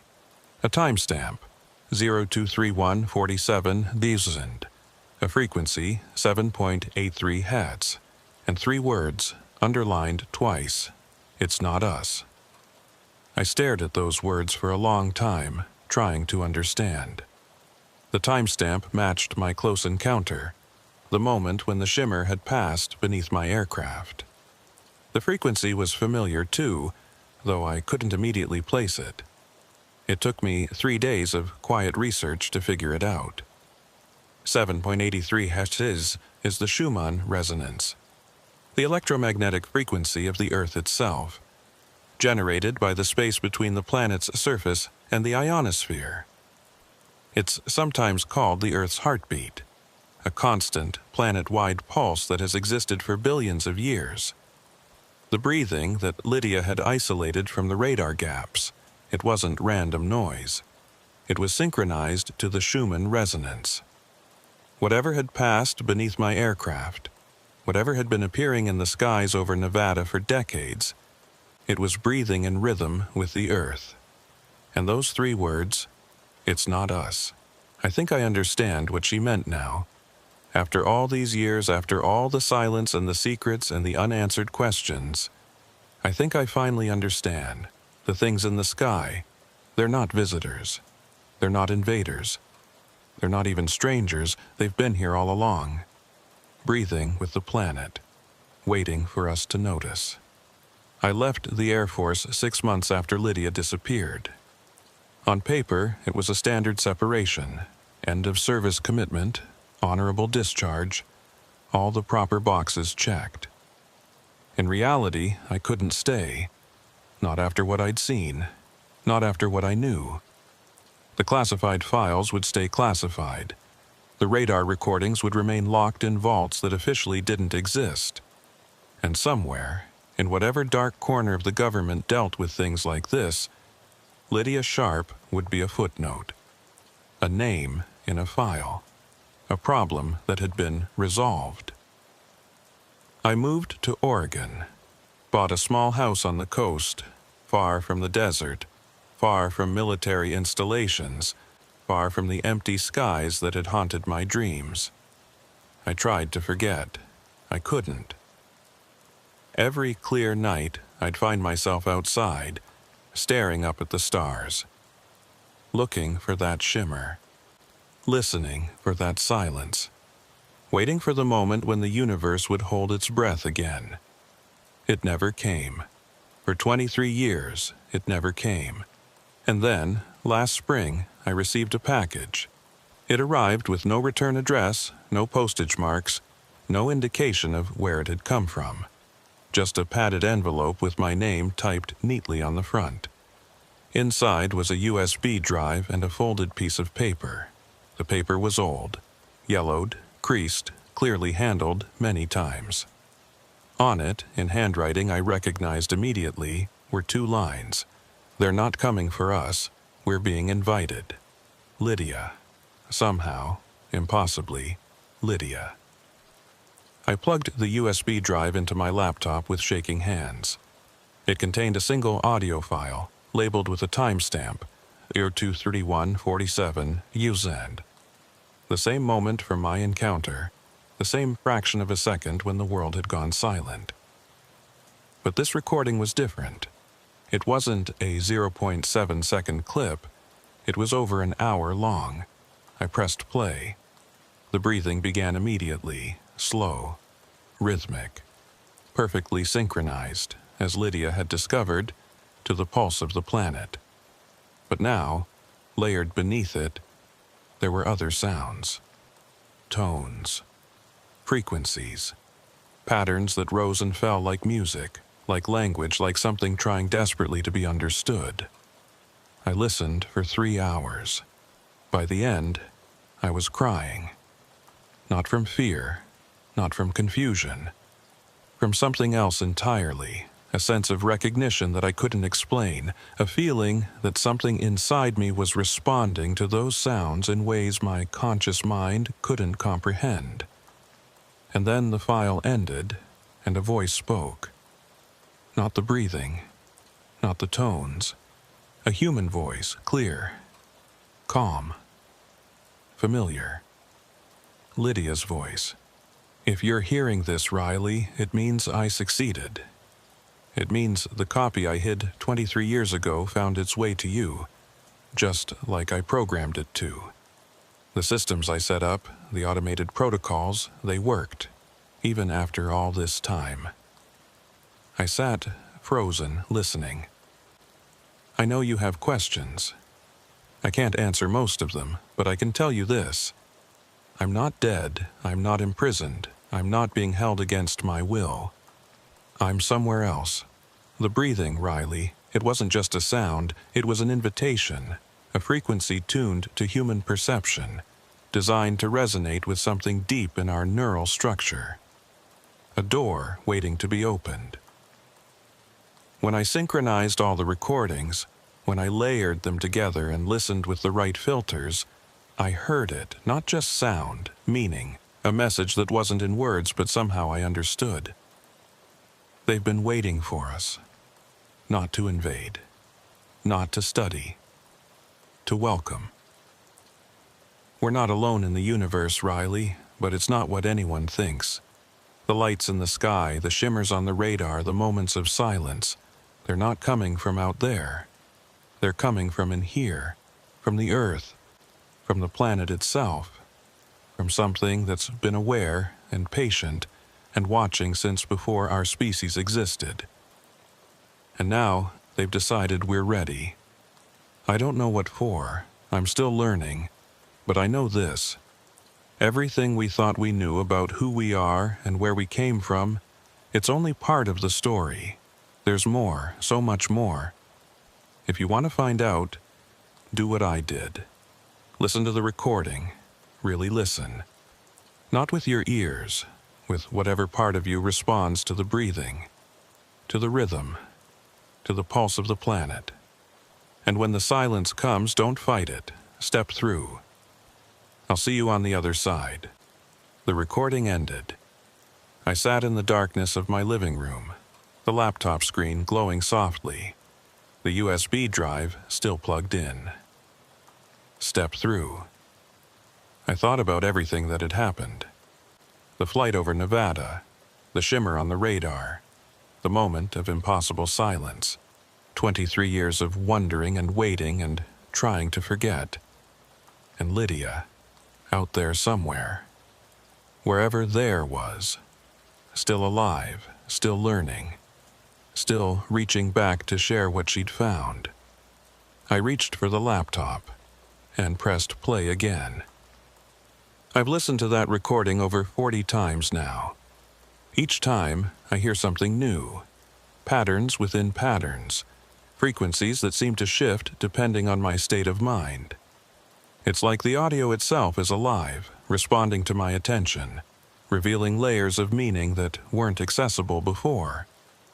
The breathing is always there, always constant. But beneath it, the tones have begun to coalesce into something almost linguistic. Not words, something older, something that bypasses language entirely and speaks directly to parts of the brain that evolved before humans had words for anything at all. I've started keeping a journal of what I hear, what I feel, what I think I understand. Day 12. The lower frequencies seem to correspond to emotion. Fear, curiosity, longing. When I focus on them, memories surface. Not my memories, but something like ancestral echoes. Forests I've never seen. Skies I've never flown. a sense of connection to the earth that goes deeper than feet touching ground. Day 23. I woke up standing in my backyard last night. No memory of getting there. The stars were impossibly bright, and for just a moment I thought I saw the shimmer, that patch of absence against the constellations. Watching. Waiting. Day 31. I've stopped sleeping at normal hours. I find myself most alert at 0231, the exact time of my encounter, as if my internal clock has been reset to match some other rhythm. The night feels different now, more alive, more aware. I catch myself holding my breath at random moments, waiting for the silence to return. Day 38. The dreams have started. Not nightmares. Something else entirely. I'm flying, but not in an aircraft.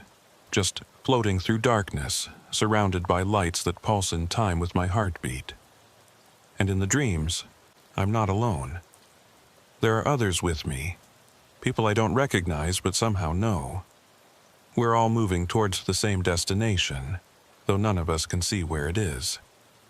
Day 47. I heard my name, not in the recording, in the silence between repetitions. Clear as a bell. Lydia's voice. Riley, it's almost time. Day 52. I called my sister today. We haven't spoken in years. I pushed everyone away after I left the Air Force, too consumed by what I couldn't explain to maintain normal relationships. She asked if I was okay. I told her I was better than okay. I told her I was finally beginning to understand. She didn't know what I meant. Neither did I, really. But the words felt true. Day 58. I drove to the coast and sat on the rocks for hours, watching the waves. The rhythm of the ocean is different from the breathing on the recording, but somehow related, like different dialects of the same language. The earth speaks in many voices, I'm realizing. Water, wind, the slow grind of tectonic plates, and something else. Something that uses all of these as instruments in a symphony we've been deaf to for millennia. Day 63. I stopped wearing my watch. Time doesn't work the way I thought it did. The hours between midnight and dawn feel longer now, stretched like taffy, filled with moments that don't register on clocks. Sometimes I look up from the recording and realize that what felt like minutes was actually hours. Other times, whole days seem to compress into heartbeats. I don't know what's happening to me. I don't know if I'm losing my mind or finding something that's been waiting inside me all along. But I know one thing for certain. The silence is getting closer. It comes in small moments now, between heartbeats, between breaths. That absence of sound that I first experienced at 25,000 feet over the Nevada desert. It's not frightening anymore. It's almost welcoming, like coming home to a house I didn't know I'd left. The first time the silence lasted more than a second, I was sitting in my kitchen, drinking coffee. The morning light was streaming through the window, ordinary and warm. And then nothing. The refrigerator hum vanished. The birds outside went quiet. Even my own breathing seemed to stop. For 3 seconds, I existed in perfect stillness, and in that stillness I felt something reach out and touch my mind. Gentle. Curious. Like a hand brushing against my cheek in the dark. Then it was gone, and the world rushed back in, sounds and sensations flooding over me like a wave breaking on shore. I dropped my coffee cup, didn't even notice it shatter on the floor until the warm liquid soaked through my socks. After that, the silences came more frequently. A few seconds here, a few seconds there. Each time, that same gentle touch. That same sense of something vast and patient, waiting just on the other side of perception. I started to look forward to them. Last night, I listened to the recording one final time, and when the last tone faded, When the breathing settled into its eternal rhythm, I closed my eyes and did what Lydia told me to do. I stopped fighting. The silence came, and for the first time, I didn't pull back. I let it take me. What I experienced next is difficult to put into words. Not because it was traumatic or terrifying, it wasn't. It was simply other. A state of being that existed outside the categories my mind had developed to process reality. There was light, but not the light I knew from the physical world. This light had texture, intention. It wrapped around me like a living thing, examining and accepting in the same instant. There were presences, not figures, not entities, just presences, awarenesses that had existed since before there were eyes to see or ears to hear. They weren't alien. They were something else entirely, something that had grown alongside life on this planet, evolved with it, become inseparable from it. I tried to count them, but numbers didn't work in that space. It was like asking how many thoughts exist in a dreaming mind. The question itself didn't apply. There were many, there was one. There was something in between that human language has no word for. They had been here since the first single-celled organism stirred in the primordial ocean. They had watched the fish crawl onto land. They had observed the dinosaurs rise and fall. They had witnessed the first humans stand upright and look at the stars with wonder. And through it all, they had been breathing. That slow, patient rhythm that Lydia had isolated from the radar gaps. Not the breathing of lungs, the breathing of consciousness itself. Expanding, contracting, maintaining the balance that made life possible. And Lydia was there, not as I had known her, not the sharp-eyed analyst with the ponytail and the careful hands, but as something expanded, extended, still human, but more. As if she had unfurled into dimensions that I was only now beginning to perceive. She moved toward me, or I moved toward her, or the space between us simply ceased to exist. In that place, distance was as meaningless as time. "You made it," she said, though no words were spoken. The meaning arrived directly in my mind, bypassing the clumsy machinery of language entirely. What is this place? It's not a place. It's a perspective, a way of seeing that's always been available to us if we only knew how to look. I tried to orient myself, to find some reference point in the endless expanse of light and presence, but there was no up or down, no left or right. Only here, only now, only this. The lights, the shimmers, what are they? Intersections, moments when this perspective touches the physical world.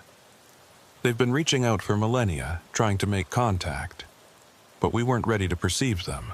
Our senses weren't developed enough. Our minds were too closed. And now some of us are beginning to open. The breathing frequency, it accelerates the process, attunes human consciousness to wavelengths we were never designed to receive. It's not invasive. It's more like learning to see a color that was always there, just outside our visible spectrum. I absorbed this, or tried to. The information seemed to enter me on multiple levels at once. Intellectual understanding, layered with emotional resonance, layered with something deeper still, something cellular, something that made my very DNA hum in recognition. "How long have you been here?" I asked. Time doesn't work the same way in this perspective. It feels like moments. It feels like centuries. Both are true. Neither is true. She paused, and I sensed something like a smile, though she had no face in the conventional sense. "I've learned so much, Riley. Things that would take lifetimes to explain in human terms. But there's still so much more to understand. Why me? Why you? Why now? Because we encountered the silence. Most people live their entire lives without experiencing that moment of pure absence. But when you flew through that shimmer, when your aircraft passed through the intersection, you were exposed, marked. And after that, returning here was just a matter of time. The other pilots, the other encounters over the decades, some found their way here. Others couldn't let go of the fear. They blocked the invitation, sealed themselves off, lived out normal lives without ever knowing what they'd missed. There's no judgment in that. The door only opens for those who choose to walk through. I thought about Colonel Harrison. 35 years of knowing, of having been exposed, of being offered an invitation that he'd never accepted. Was he afraid? Or had he simply decided that the life he knew was enough? He was afraid, Lydia said, reading my thoughts as easily as I might read words on a page. Not of what he might find here, but of what he might have to give up to reach it. His career, his identity, his sense of being a separate, autonomous self.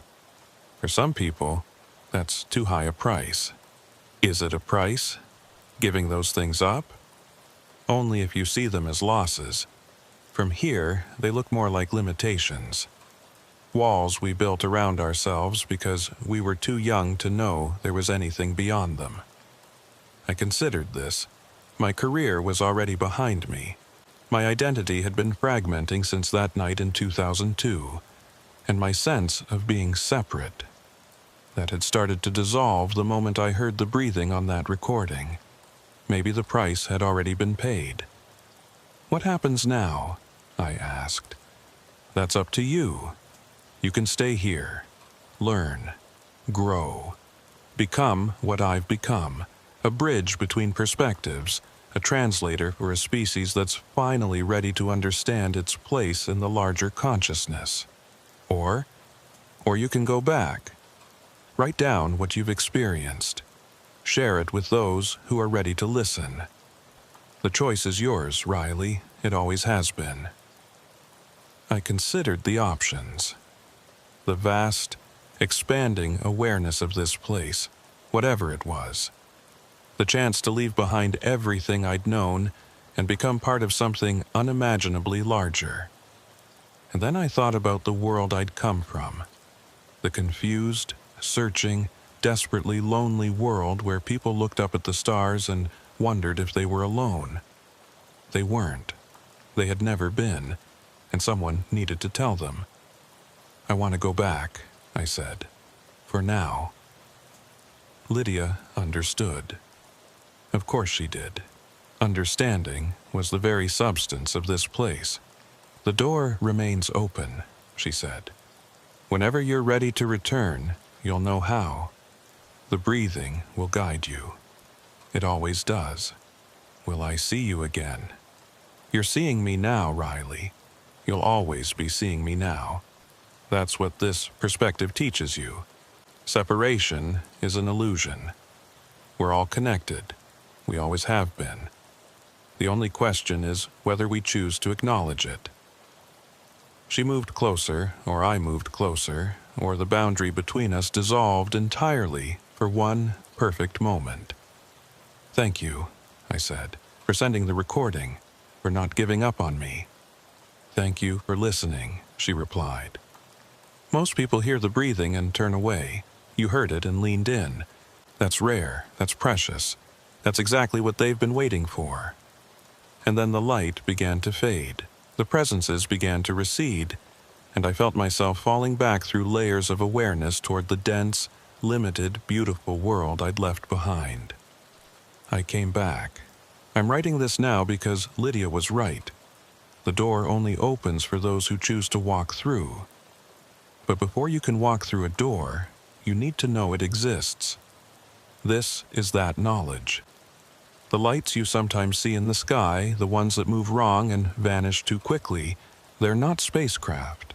They're not visitors from distant stars, they're intersections. Places where a different kind of awareness touches our reality, reaching out, offering an invitation that most of us are too distracted or too afraid to receive.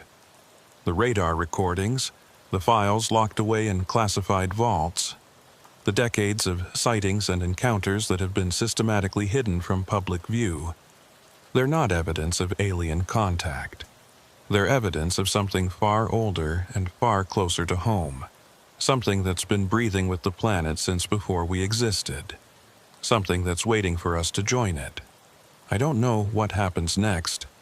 I don't know if this account will reach anyone who's ready to understand it, or if it will just become another forgotten story in the endless noise of the internet. But I know this. There's a frequency, 7.83 Hz, the Schumann resonance, the heartbeat of the Earth. If you quiet your mind and listen, really listen, you can hear it. And if you hear it long enough, if you let it synchronize with your own breathing, your own heartbeat, your own consciousness, you might start to hear the invitation too. The silence is waiting. The door is open. And on the other side, Lydia Sharp is still taking notes, still learning, still expanding into dimensions that we're only beginning to imagine. She's not alone there. None of us are, not really. But she's become something like a guide, a beacon for others who find their way through. I think, when the time is right, I'll go back and join her. But for now, I have work to do. Because the first step to walking through a door is knowing it exists. And now you know. 3 words, underlined twice. It's not us, not aliens, not visitors, not strangers.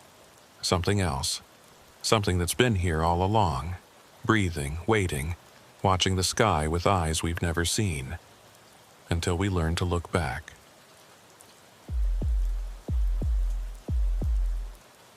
I've never told this story publicly before. Not because I was ordered to stay quiet, though I was. Not because I signed papers, though I signed plenty. I stayed silent because, for the longest time, I genuinely believed that if I spoke about what happened that night near Silver Peak, Nevada, I would sound like every other conspiracy theorist rambling about lights in the sky and government cover-ups. But I'm 53 years old now. I've carried this for over 2 decades. And last month I saw a news segment about declassified military footage showing unidentified aerial phenomena, and something inside me just cracked open. My name is Jared Colton. In 2003, I was a staff sergeant in the United States Army, assigned to a logistics support unit operating out of a base I won't name. Not because naming it would get me in trouble at this point, but because what happened to me and my partner that night had nothing to do with the base itself. It happened on a stretch of road that most people have never heard of in a tunnel that doesn't appear on any civilian map I've ever found. The man who was with me that night was Specialist Devin Maddox. We'd worked together for about 8 months by then. Devin was the kind of soldier who kept his head down, did his job, and didn't ask questions he didn't need answers to. That was exactly why I'd requested him for night transport runs. The less talking, the better. The fewer questions about cargo manifests we couldn't read and destinations that didn't exist, the smoother everything went. But Devin asked questions that night, and so did I. The call came through at 1847 hours on a Thursday evening in late October. I remember the exact time because I'd been watching the clock, counting down the minutes until my shift ended. We were supposed to be off duty by 1900. I had plans. Nothing special, just a 6-pack and a football game on the small television in my quarters. But the phone rang, and I knew before I even picked it up that my evening was about to change. "Colton," I answered. "Sergeant, we need you for a priority transport." The voice belonged to Captain Morrison, a man I'd spoken to maybe 3 times in my entire posting. He wasn't my direct superior. He worked in a division that dealt with what we called sensitive materials, which was military speak for things that regular soldiers weren't supposed to know about. "Sir, I'm scheduled off in 13 minutes. I'm aware. This supersedes your schedule. Report to Hangar 7 with a second driver. You're running a tandem vehicle escort to coordinates that will be provided en route. Departure in 45 minutes. What's the cargo, sir? There was a pause. Not a long one, but long enough. Equipment retrieval, he said. That's all you need to know. The line went dead. I sat there for a moment staring at the phone.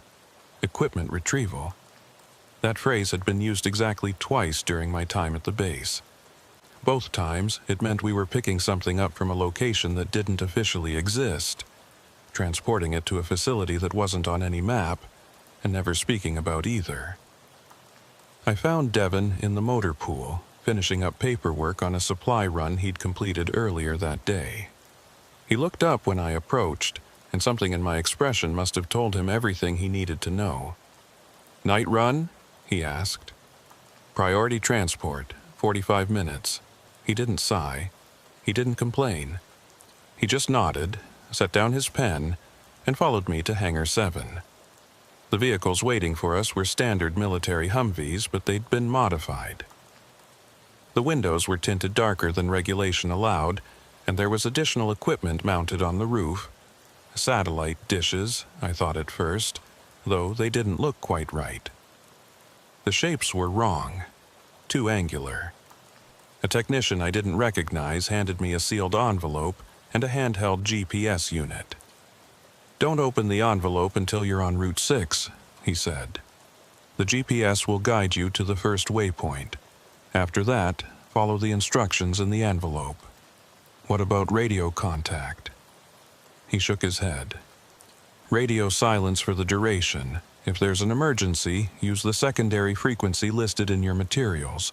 Otherwise, no communication." I'd done enough of these runs to know better than to argue. I took the envelope, took the GPS, and climbed into the lead vehicle. Devon took the second Humvee. We pulled out of the hangar at exactly 1945 hours, the sky already darkening to the deep purple that came before full night in the desert. The GPS led us north on Route 95, then west on a series of increasingly isolated roads. The terrain shifted from flat, desert scrubland to rocky hills, and then to the kind of empty, moon-like landscape that made you feel like you'd driven off the edge of civilization. I opened the envelope at Route 6 as instructed. Inside was a single sheet of paper with a set of coordinates and one sentence: "Proceed to Silver Peak Tunnel. Await further instructions at 22:30 hours." I'd heard of Silver Peak. It was a small mining town, mostly abandoned, about 100 miles from where we'd started. But I'd never heard of a tunnel near it. The roads I knew in that area were all surface routes. No tunnels, no underpasses, nothing that would require boring through the mountains. I keyed my handheld radio, the only communication device we'd been given, and clicked twice. Devon clicked back once. Our signal that everything was proceeding normally. We drove for another hour. The landscape grew stranger as we approached the coordinates. The hills became steeper, more jagged. The road narrowed from 2 lanes to 1, and then to something that wasn't quite a road at all, more like a dirt path that had been graded just enough to allow vehicle passage. And then I saw it. The tunnel entrance emerged from the darkness like a wound in the mountainside. It was larger than I expected, easily wide enough for 2 vehicles to pass side by side, but there were no lights, no signs, no indication that it was anything other than a hole in the rock. I slowed to a stop about 50 yards from the entrance and killed my headlights. Behind me, Devon did the same. For a moment, we sat there in complete darkness. The only sound was the cooling tick of my engine and the whisper of wind against the vehicle's frame. Then I heard it. Not a sound exactly, more like the absence of sound. A sudden, profound silence that seemed to press against my ears like water. The wind stopped. The engine stopped ticking. Even my own heartbeat seemed to fade into something distant and muffled. I reached for my radio. It was dead. Not just off, dead. The power light that should have been glowing green was completely dark.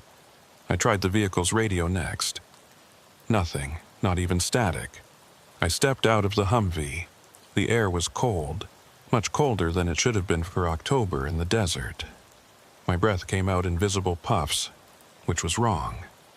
The temperature had been in the mid-60s when we'd left the base. This felt like it was below freezing. Devon's door opened.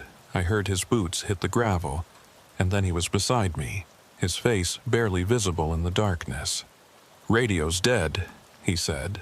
It wasn't a question. Mine too, and the vehicle systems. What the hell is this place? I didn't have an answer. We stood there, two soldiers in the middle of nowhere, staring at a tunnel that shouldn't exist, surrounded by a silence that felt almost alive. And then the lights appeared. I need you to understand something. I've been asked about this moment more times than I can count. By investigators, by doctors, by the few friends I've trusted enough to tell. And every time, I struggle to describe what I saw in a way that makes sense. The lights didn't come from above us, like you'd expect from aircraft. They didn't come from the tunnel or from the hills around us. They came from everywhere and nowhere at once. A soft, blue-white glow that seemed to seep into existence like fog, except fog doesn't glow, and fog doesn't pulse. The pulse was slow, rhythmic, like a heartbeat.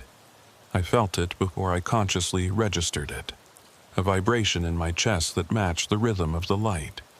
It wasn't painful, it wasn't even uncomfortable, but it was undeniably there, and it was undeniably not coming from anything mechanical. "Jared." Devon's voice was barely a whisper. He was pointing at the tunnel entrance. I looked. The glow was brighter there, concentrated around the mouth of the tunnel like something was inside, something that was generating the light, something that was waiting. "We should go," Devon said. "We should get back in the vehicles and go." He was right. Every instinct I had was screaming at me to leave. But my feet wouldn't move. It wasn't paralysis, not exactly. It was more like my body had decided, independent of my conscious mind, that leaving wasn't an option. "I can't," I said. "What do you mean you can't?" "I mean I physically cannot make myself get back in that vehicle." Devon tried to move. I watched him strain against something invisible, his muscles tensing, his jaw clenching. After a moment, he stopped. "What is this?" His voice cracked on the last word. I didn't answer. I was watching the tunnel, because something was coming out of it. I've seen a lot of things in my military career. I've been in combat zones. I've witnessed accidents that would turn most civilian stomachs. I've held dying men and watched the light leave their eyes. None of that prepared me for what emerged from the Silver Peak Tunnel on that October night. It wasn't a vehicle, though at first my brain desperately tried to categorize it as one. It was too smooth, too seamless, a shape that seemed to flow rather than roll, gliding over the ground without any visible means of propulsion. The surface was metallic, but not any metal I recognized. It caught the blue-white glow and reflected it back in ways that hurt to look at directly, like trying to focus on a mirror in bright sunlight. The shape was roughly oval, maybe 30 feet long and 10 feet tall. There were no seams, no windows, no markings of any kind. It was as if someone had taken a single piece of material and somehow formed it into this impossible object without cutting or welding or joining anything together. It stopped about 20 feet from where Devon and I stood frozen. The air around it shimmered. Not from heat. The temperature was still well below what it should have been, but from something else.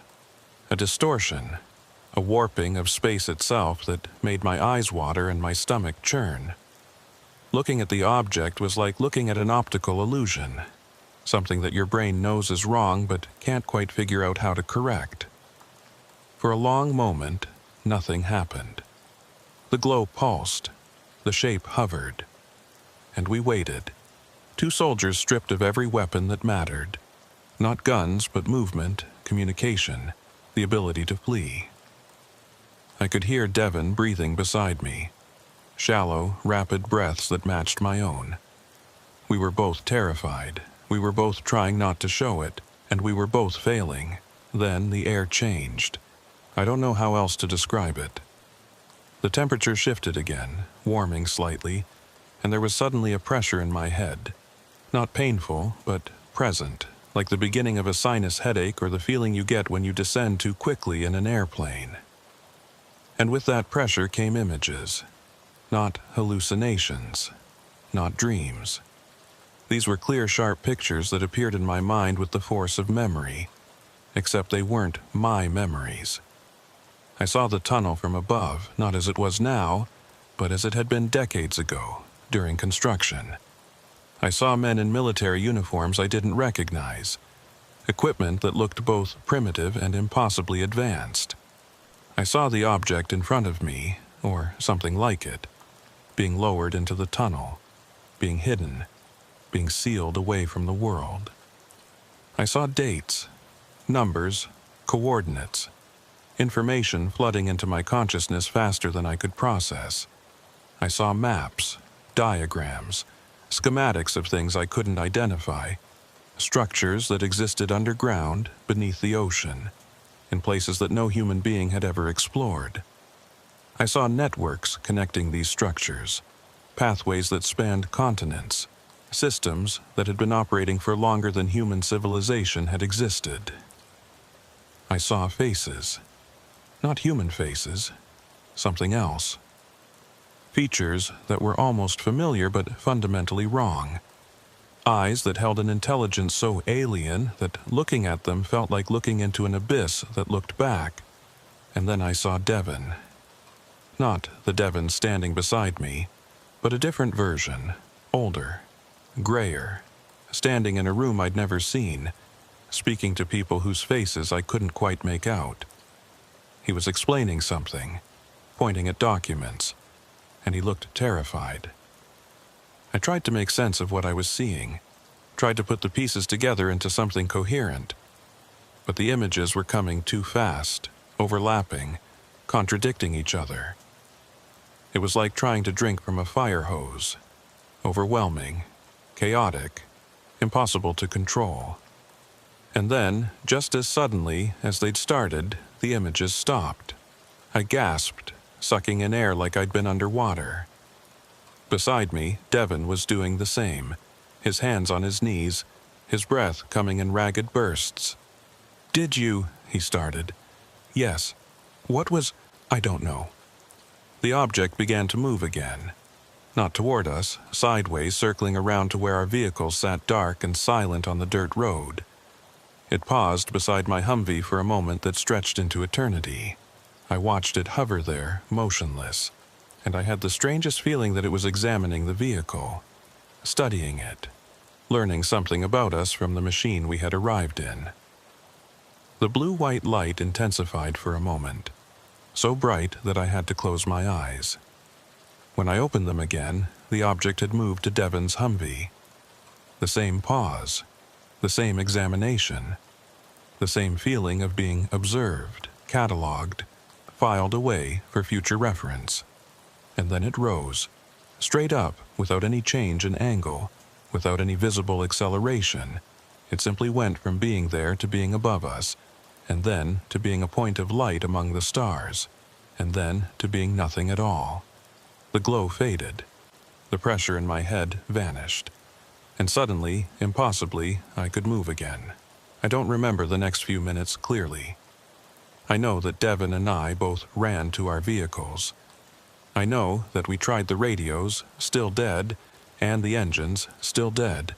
I know that we stood there in the darkness, breathing hard, trying to process what had just happened. And then Devon said something that turned my blood to ice. "Jared, look at your vehicle." I walked around to the front of my Humvee to where Devon was pointing his flashlight. The license plate was gone. Not removed, gone. The metal frame that held it was still there, but where the plate should have been, there was only smooth, unmarked steel, as if the plate had never existed, as if the vehicle had been manufactured without one. "That's not possible," I said. Check the VN. I moved to the driver's side and to the small plate mounted on the dashboard where the vehicle identification number was stamped. Every military vehicle has one. It's how we track them, identify them, prove that they exist in the system. The plate was there, but the VN was gone, not scratched off, not covered. The metal was completely smooth, completely unmarked, as if no numbers had ever been stamped into it. I ran my fingers across the surface. The metal was warm, warmer than it should have been given the cold air, and as my fingertips traced where the numbers should have been, I felt something. A vibration, faint, almost imperceptible, but definitely there, like the metal itself was humming at a frequency just below human hearing. I pulled my hand back. "Check yours," I said to Devin. He didn't want to. I could see it in his face, the reluctance, the fear, the desperate hope that maybe his vehicle had been spared whatever had happened to mine. He checked anyway. Same thing. License plate gone, VN erased, metal warm and faintly humming. "What do we do?" he asked. I looked at my watch. It had stopped at 22:47, 17 minutes after we were supposed to receive our further instructions. Instructions that had never come. "We wait," I said.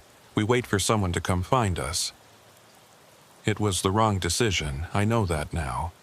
We should have walked, abandoned the vehicles, hiked back to the main road, flagged down help. But something kept us there. Call it shock. Call it training. Call it the lingering effect of whatever had gotten into our heads. We sat in my Humvee, in the dark, in the cold, and we waited. I don't know when I fell asleep. One moment I was sitting in the driver's seat staring at the tunnel entrance, replaying everything that had happened in my mind. The next moment I was opening my eyes to daylight, disoriented and confused, with no memory of the hours in between.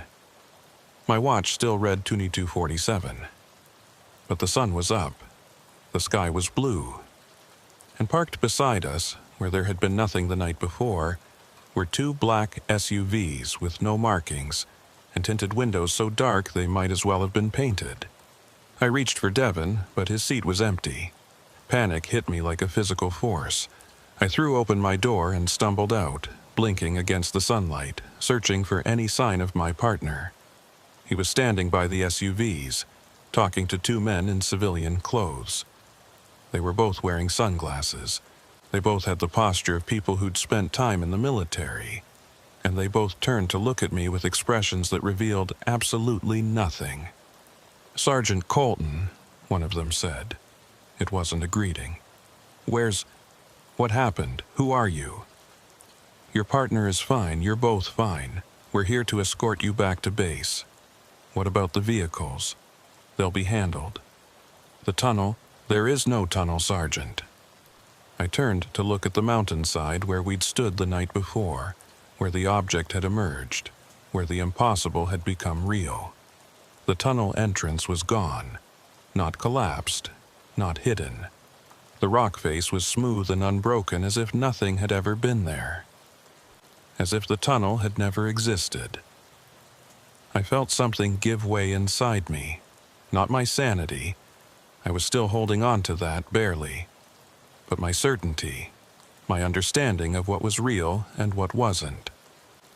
That fundamental belief that the world followed rules, that things couldn't simply appear and disappear, that reality was something you could trust. That belief crumbled in that moment, and it never fully rebuilt itself. I walked to where Devin was standing. He looked different in the morning light, older somehow with shadows under his eyes that hadn't been there the night before. When he turned to face me, there was something in his expression that I couldn't quite identify. Fear, maybe, or recognition, like he was seeing me for the first time and realizing something that he didn't want to know. "You okay?" I asked. He didn't answer. Just looked at me for a long moment, then turned back to the men in the civilian clothes. "We should get moving," one of them said. "Long drive back." They separated us for the trip. I rode in the lead vehicle with the taller of the two men, the one who had spoken to me first. He drove in silence for the first hour, navigating the winding desert roads with the ease of someone who had made this trip many times before. Finally, I couldn't take it anymore. "What was that thing?" I asked. "The object, the lights, what did we see?" He didn't look at me, kept his eyes on the road, his hands steady on the wheel. "You saw what you saw," he said. "That's not an answer. It's the only answer you're going to get, Sergeant. The sooner you accept that, the easier this will be for everyone." "Easier for who?" He was quiet for a long moment. When he spoke again, his voice was different, softer, almost apologetic. "I've been doing this for 15 years, he said. "Cleanup, containment, whatever you want to call it. I've seen a lot of people come through situations like yours. Some of them handle it well. They go back to their lives, they don't ask questions, they learn to live with the uncertainty. Others—" He shook his head. "Others can't let it go. They dig. They investigate. They try to find answers that don't exist, or that exist in places they're not supposed to go." "And what happens to those people?" He finally looked at me, just for a second. But in that second, I saw something in his eyes that made my blood run cold. "They find what they're looking for," he said. "Eventually. And by then, it's too late." I didn't ask any more questions after that. The drive back to base took 4 hours. Devin and I rode in separate vehicles, each accompanied by one of the men in civilian clothes. No one spoke. When I tried to ask questions, I was told that everything would be explained during the debrief. The debrief never happened. When we arrived at the base, we were taken to separate rooms. Clean, clinical spaces with white walls and fluorescent lighting, and given medical examinations. The doctors were thorough but silent, checking our vitals, drawing blood, shining lights into our eyes. No one told us what they were looking for. No one told us what they found. After the exams, we were given new uniforms and told to wait. I waited for 6 hours. When the door finally opened, it wasn't the men in civilian clothes who entered. It was Captain Morrison, the same officer who'd given me the assignment the night before. "Sergeant Colton," he said, taking a seat across from me. "How are you feeling?" "Confused, sir. Concerned. I'd like to know what happened." "What do you remember?" I told him all of it. The tunnel, the lights, the object, the images in my head, the missing plates and VINs. I told him about the cold and the silence and the feeling of being frozen in place. I told him about the vibrating metal and the vanished entrance and the hours I couldn't account for. He listened without interrupting. When I finished, he nodded slowly. "I appreciate your thoroughness," he said. "But I need you to understand something. What you're describing didn't happen. Sir, there is no tunnel near Silver Peak. There never has been. You and Specialist Maddox were assigned to a routine transport run that was canceled due to mechanical failure. You spent the night at a roadside rest stop waiting for maintenance support. Your vehicles are being repaired. End of story." I stared at him. "That's not what happened. That's what the records will show. That's what you'll report if anyone asks, and that's what you'll remember. In time." "What does that mean?" He stood up. "It means that some things are better forgotten, Sergeant. For everyone's sake." He left. I was released an hour later. Devin and I were never debriefed together. In fact, we were never allowed to speak about that night, officially. The unspoken threat was clear. Discuss it, and your career is over. Discuss it, and worse things might follow. But I had to know. I had to understand. So I broke the rules. It took me 3 weeks to find a way to talk to Devin alone. We'd both been reassigned, him to a supply depot in Nevada, me to a training facility in Arizona. The transfers happened quickly, quietly, with no explanation. One day we were stationed at the same base. The next we were on opposite ends of the desert, separated by miles and bureaucracy and the unspoken understanding that we weren't supposed to have contact. I tried official channels first, put in requests to communicate with him about outstanding logistical matters from our previous posting. Every request was denied, no explanation given, just a form letter stating that my inquiry had been reviewed and determined to be unnecessary. I tried unofficial channels next, asked around, made inquiries through people I trusted, or thought I trusted. Most of them looked at me like I was asking about a ghost. A few of them seemed uncomfortable, like they knew something they weren't supposed to share. Finally, I got a tip from a supply clerk who owed me a favor. Devin was assigned to a depot outside of Reno. He worked day shifts. He frequented a bar called the Dusty Road on Saturday nights. I put in for leave, drove 6 hours through the desert, and sat in the parking lot of that bar for 45 minutes, trying to work up the courage to go inside. What if he didn't want to see me? What if talking to him made things worse? What if whatever was happening to us was contagious somehow, and being in the same room would accelerate it? In the end, the need to know was stronger than the fear. I found him in a booth near the back, nursing a beer that looked like it had been sitting there for a while. The bar was dim and smoky, with a jukebox playing something country in the corner and not enough patrons to notice two soldiers having a conversation they shouldn't be having. "I knew you'd come," he said, when I sat down across from him. He didn't look surprised. He looked tired, exhausted in a way that had nothing to do with physical labor. His face was thinner than I remembered, and there were lines around his eyes that hadn't been there before. "I need to know what you remember." "The same as you, probably. The tunnel, the lights, the thing." He took a long drink from his beer. And then the gaps. Gaps? Times I can't account for. Not just that night, since then. I'll be doing something, and then suddenly an hour has passed and I don't know where it went. I'll wake up in places I don't remember going to. Last week, I found myself standing in the motor pool at 3 in the morning, staring at a vehicle I was supposed to have inspected days ago. No idea how I got there. A chill ran down my spine. I've had the same thing. Not as bad as you're describing, but moments, minutes that seem to vanish. It's getting worse for me, the dreams too. What dreams? He was quiet for a long moment, staring at the condensation on his beer glass like it held answers he was afraid to find. When he spoke again, his voice was barely above a whisper. "I see them. Not the object, them. Figures, shapes. I can never quite focus on them, but they're there watching me.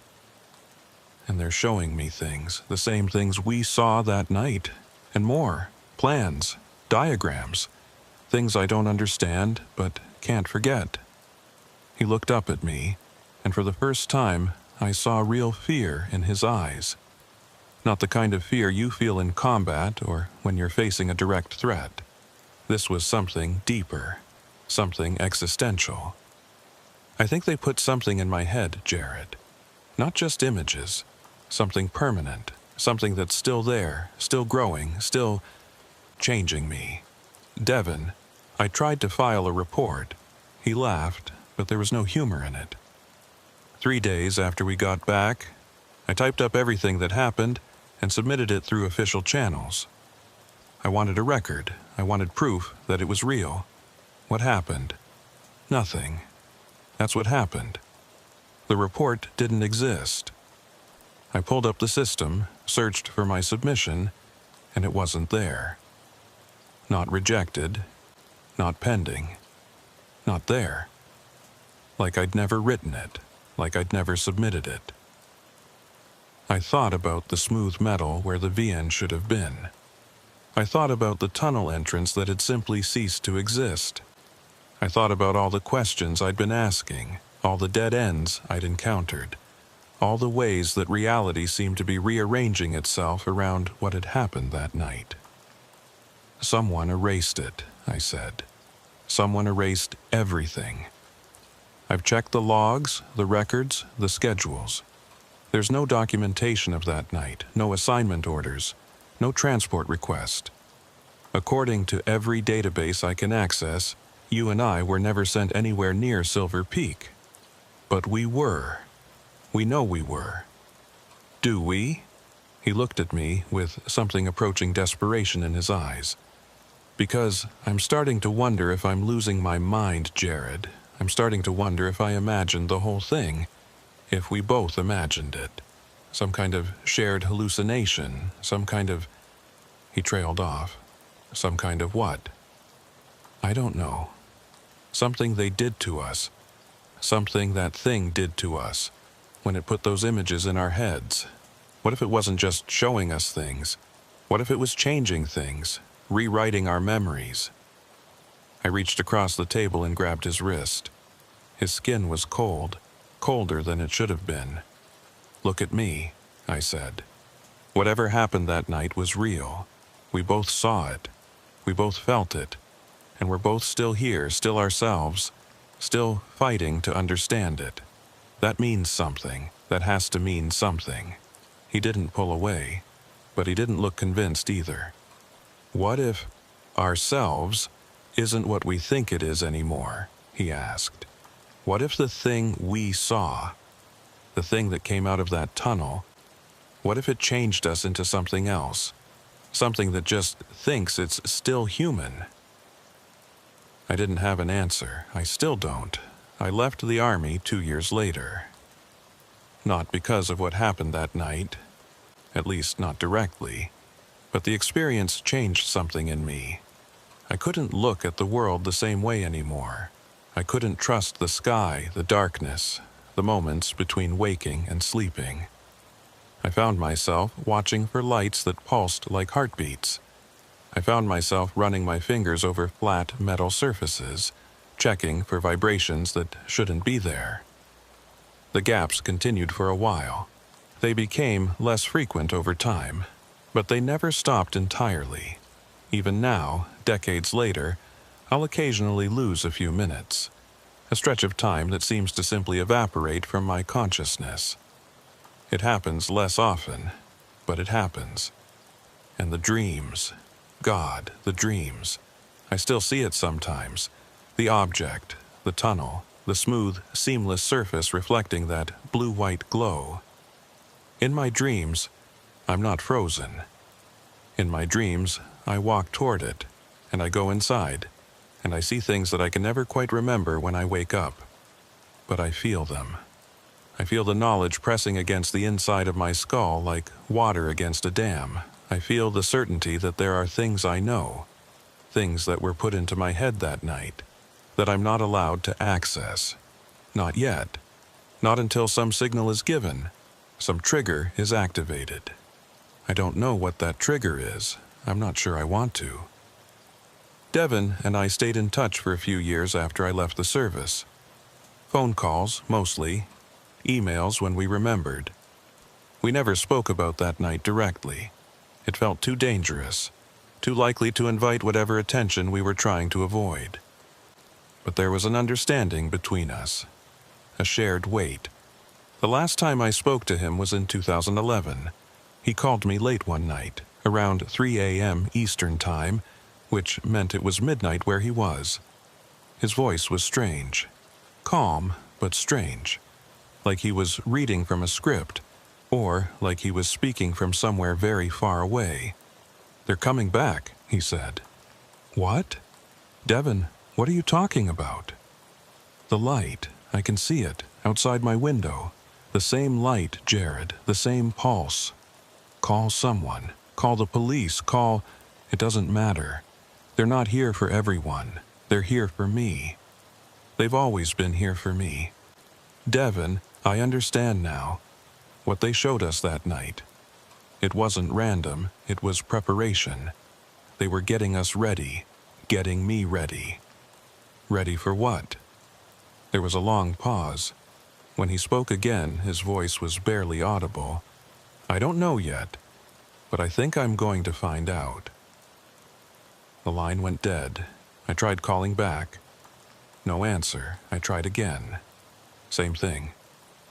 I called every number I had for him, his home, his work, his cell.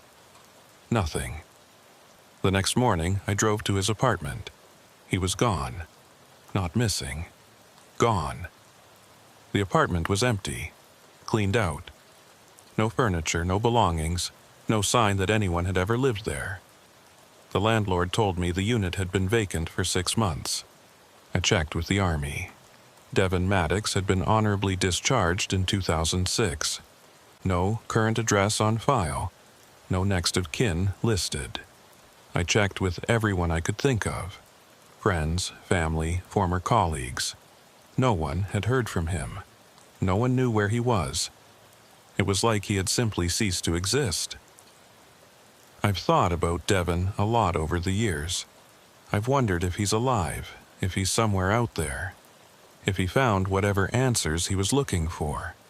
I've wondered if the lights came for him the way he said they would, if he went willingly, or if he had no choice. I've wondered if they'll come for me someday. Sometimes, late at night, I'll look out my window at the sky. I'll watch for that pulse, that heartbeat glow. I'll wait for the silence that presses against your ears like water, the cold that shouldn't exist, the vibration in your chest that matches something not of this earth. I haven't seen it again. Not yet. But I know it's out there. I know the tunnel is out there too. Somewhere. Hidden. Erased. Waiting. I know that whatever we saw that night near Silver Peak didn't just disappear. It went somewhere. It's doing something. And the information it put into my head is still there, locked away. Inaccessible. Preparation, Devin called it. I think he was right. I just don't know what we're being prepared for. I filed a report last week. Not through official channels. I learned my lesson from Devin. I wrote down everything I've told you here and saved it in 3 different places. A safety deposit box, a sealed envelope with a friend I trust, and an encrypted file on a server overseas. I don't know if it will matter. I don't know if any of it will survive whatever comes next, but I needed to create a record. I needed to make sure that somewhere, somehow, there's proof that this happened, because the gaps are getting longer again. I lost 4 hours yesterday. Woke up in my garage, sitting in my car, with no memory of going out there. The engine was off, the keys were in my hand, and on the dashboard, right where the VIN is stamped, I could see something I hadn't noticed before. A mark, not a scratch, not a stain. Something else, a symbol that looked almost like a letter from an alphabet I've never seen, pressed into the metal as if it had always been there. It was warm to the touch, and it was vibrating. If you're reading this, I have a favor to ask. Don't look for me. Don't try to find the tunnel. Don't go searching for answers in the Nevada desert, or the military records, or any of the places where the truth has been buried. But if you ever find yourself on a dark road late at night, and the radio goes dead, and the cold comes out of nowhere, and you see a light in the distance that pulses like a heartbeat, run. Don't stop, don't look, don't try to understand, just run. Because whatever is out there, whatever came out of that tunnel, it's not done with us yet. It's not done with any of us. And when it comes back, when it finally decides that the preparation is complete, I don't think running will help anymore. I think we'll all understand then. I just hope we're ready for what we learn. This is the testimony of Jared Colton, formerly Staff Sergeant, United States Army, recorded October 2024. The events described took place in October 2003, near Silver Peak, Nevada. I don't know if anyone will believe me. I'm not sure I care anymore. I just need someone to know. I need someone to remember. I received a phone call this morning. Private number. No caller ID. I almost didn't answer. I've learned to be careful about unknown calls, about unexpected contacts, about anything that might draw attention to who I am and what I know. But something made me pick up.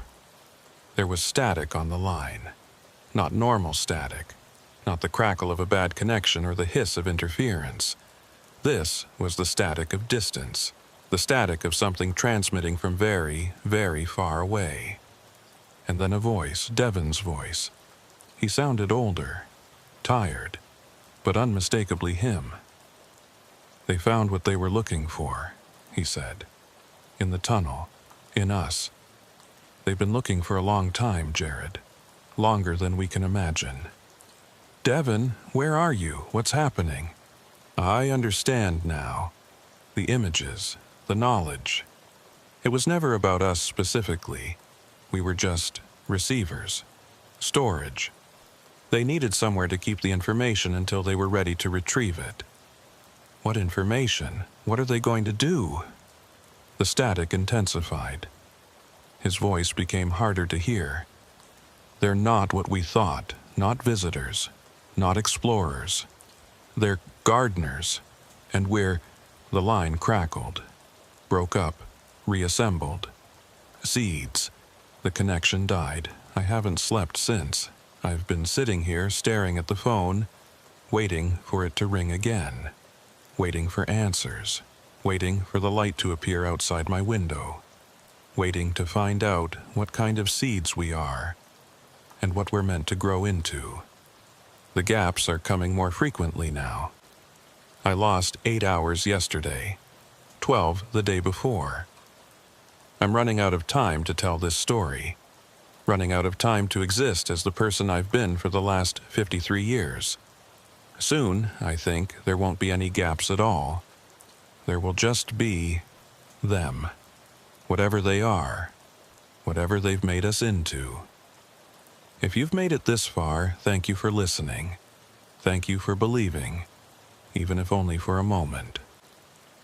And if you ever see a light in the sky that pulses like a heartbeat, if you ever feel that cold, that silence, that pressure in your chest, remember my name. Remember Devon's name. Remember that we tried to warn you, and pray that when your turn comes you wake up on the other side. The months after I was released from that white room were the strangest of my life.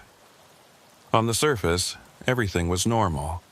I went back to my duties. I filled out paperwork.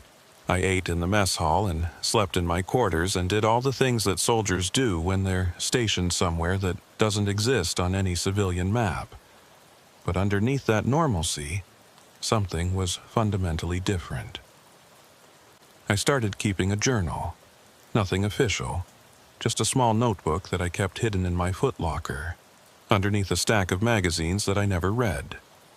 Every night, before I went to sleep, I would write down everything I could remember about what had happened. The tunnel, the lights, the object, the images that had been forced into my mind like water through a cracked dam. At first, the entries were detailed. I remembered everything, every sensation, every moment, every impossible thing that I had witnessed. I wrote page after page, filling the notebook with descriptions and sketches and questions that I knew I would never be able to answer. But as the weeks went on, something troubling started to happen. The memories began to fade. Not all at once, not completely, but the edges started to blur. Details that I had been certain of became hazy. The exact color of the light, the precise shape of the object, the specific content of the images that had been transmitted into my consciousness. I would read my earlier entries and find myself confused by things I had written. Had the object really been 30 feet long? Had the light really pulsed exactly in rhythm with my heartbeat? Had I really seen Devon standing in a room full of documents, explaining something to people whose faces I couldn't see? The more time passed, the less sure I became, and that terrified me more than anything else. I started looking for evidence, quietly, carefully, using the limited access I had to search through records that I probably shouldn't have been searching through. The transport logs were clean, too clean. There was no record of any mission being assigned on the night in question, no record of vehicles being checked out, no record of Captain Morrison making any calls to anyone. The maintenance records were similarly spotless. Both Humvees that we had driven that night were listed as being in the motor pool for the entire duration, undergoing routine service that had apparently been completed without incident. I tracked down the technician who had handed me the envelope and the GPS unit. He looked at me like I was speaking a foreign language when I asked about it. Said he'd never seen me before that day. Said he'd been on leave the entire week in question, visiting family in California. I checked the duty rosters. According to the official schedule, I had been off duty that night. So had Devin. We had both been in our quarters, doing nothing of particular note, sleeping and preparing for the next day's assignments. The records had been changed, all of them. Every document, every log, every piece of paper that might have confirmed what had happened had been altered to tell a different story. Or maybe, and this was the thought that kept me awake at night, maybe the records had always said what they said now. Maybe the memories in my head were the things that had been changed. Maybe the tunnel, the lights, the object, maybe none of it had ever been real. I found Devin's service file. It took some doing. He'd been transferred quickly, quietly, to a posting that was technically classified. But I had friends in personnel. I called in favors. I pushed boundaries that I probably shouldn't have pushed. His file was thin, thinner than it should have been. Standard information, name, rank, date of enlistment, training history, but nothing about the night in question. Nothing about any special assignments or unusual duties. But there was one thing that caught my attention. A medical note. Brief. Cryptic. Dated 3 days after we'd returned to base. Subject reports recurring sleep disturbances and persistent anxiety. Recommends evaluation for potential adjustment disorder. Follow-up scheduled. There was no record of a follow-up. There was no record of any evaluation. The note just ended, like someone had started to document something and then decided not to finish. I tried to find the doctor who had written it. No one by that name had ever been stationed at our base. No one by that name existed in any military medical directory I could access. Another dead end. Another piece of the puzzle that had been carefully, deliberately removed. The dreams started around the same time. Not nightmares, exactly. Not at first. More like memories. Memories of things that I wasn't sure had actually happened. I would be standing in the tunnel. Not outside it. Inside. The walls would be smooth, metallic, curving away into darkness in both directions. The air would be warm and thick, with a smell like ozone and something else. Something organic. Something alive. And I would be walking. Not because I wanted to, but because I had to. Because there was something at the end of the tunnel that I needed to see. Something that I needed to understand. I never reached it. I always woke up before I got there. Sweating, disoriented, with the taste of copper on my tongue, and the echo of that blue-white light behind my eyes. But with each dream, I got a little bit closer. With each dream, the thing at the end of the tunnel became a little bit clearer. And I started to realize that it wasn't a thing at all. It was a door. I wasn't the only one. I know that now. I've spent the last 20 years quietly searching, carefully reaching out to others who might have had similar experiences. Most of my inquiries led nowhere. Dead ends, false starts, people who looked at me like I was crazy and backed away slowly. But some of them understood. Some of them had seen the lights. Some of them had lost time. Some of them had woken up in places they didn't remember going to, with knowledge they couldn't explain and memories that didn't feel like their own. There was a woman in Montana who told me about a camping trip in 1998. She and her husband had been hiking near Glacier National Park when the sky turned the wrong color.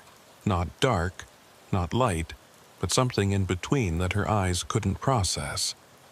They lost 3 days. When they came back to themselves, they were in a different part of the park entirely, with no memory of how they'd gotten there.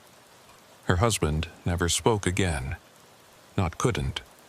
Just didn't. He lived for another 15 years, going through the motions of a normal life, but he never uttered a single word after that trip.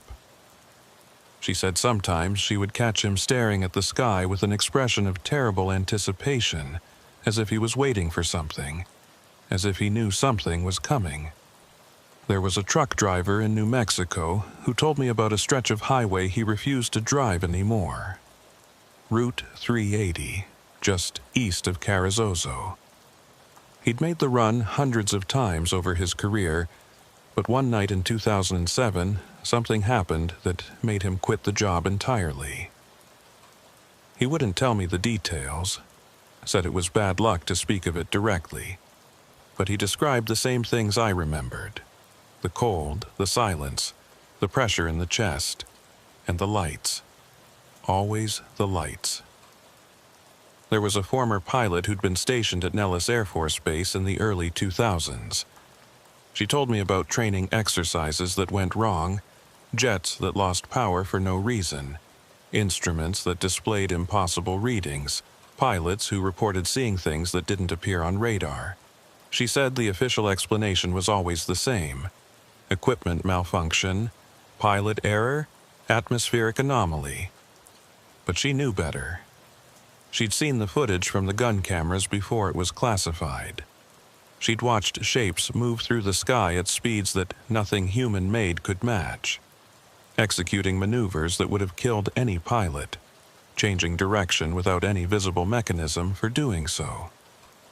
"They're not from somewhere else," she told me. "They're from here. They've always been here. We just weren't paying attention." I asked her what she meant.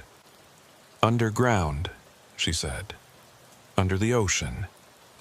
In places we don't look because we assume there's nothing there. They've been watching us for longer than we can imagine. And now they're not just watching anymore." She disappeared 3 weeks later, like Devon, like all the others who got too close to the truth. There were others too, so many others. A fisherman from Maine who told me about a night in 1992 when his entire crew lost 6 hours on a routine run. They'd left port at sunset, planning to check their traps before midnight. The next thing any of them remembered, it was dawn. They were 30 miles from where they should have been, and every single trap was empty. Not damaged, empty. As if something had carefully, methodically removed every last lobster without disturbing the equipment at all. 3 of the 5 crew members developed similar symptoms in the weeks that followed. Sleep disturbances, memory gaps, a persistent feeling of being watched. The captain, a man who had been fishing those waters for 40 years, sold his boat and moved inland. He said he couldn't look at the ocean anymore without feeling like something was looking back. A park ranger from Yellowstone who told me about a hiker she'd found in the backcountry in 2015. The man had been missing for 3 days. Search parties had covered every trail, every ridge, every possible route he could have taken. They'd found nothing. And then, on the 4th day, he walked out of the forest on his own. Perfectly healthy, perfectly calm, with no memory of where he'd been or what had happened to him. But here's the thing that stuck with her. When they checked his clothes, his boots, his equipment, everything was clean. Not just undamaged, clean. Like he'd just stepped out of a shower.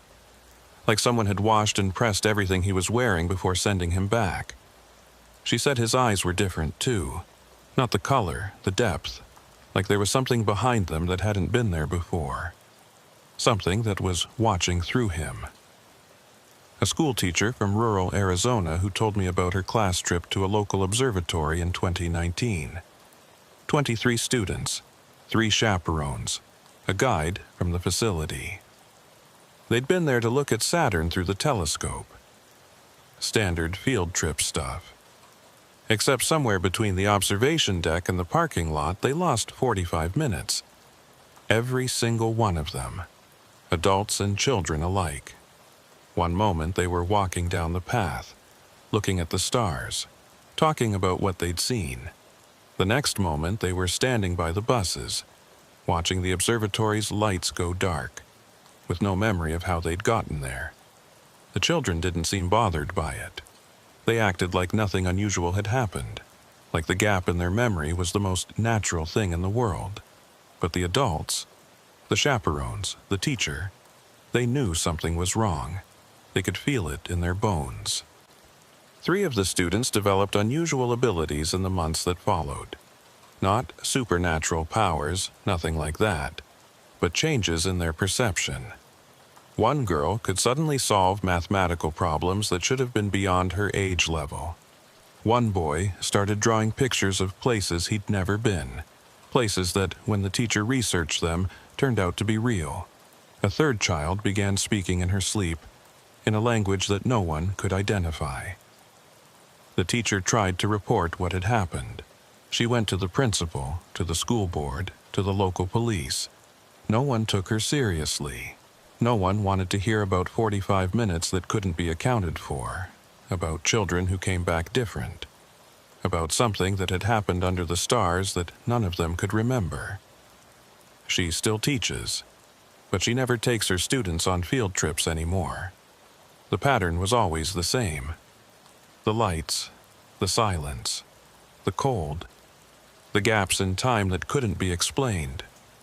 And always, always, the feeling that something had been done, that something had been taken or given or changed in ways that couldn't be measured or understood.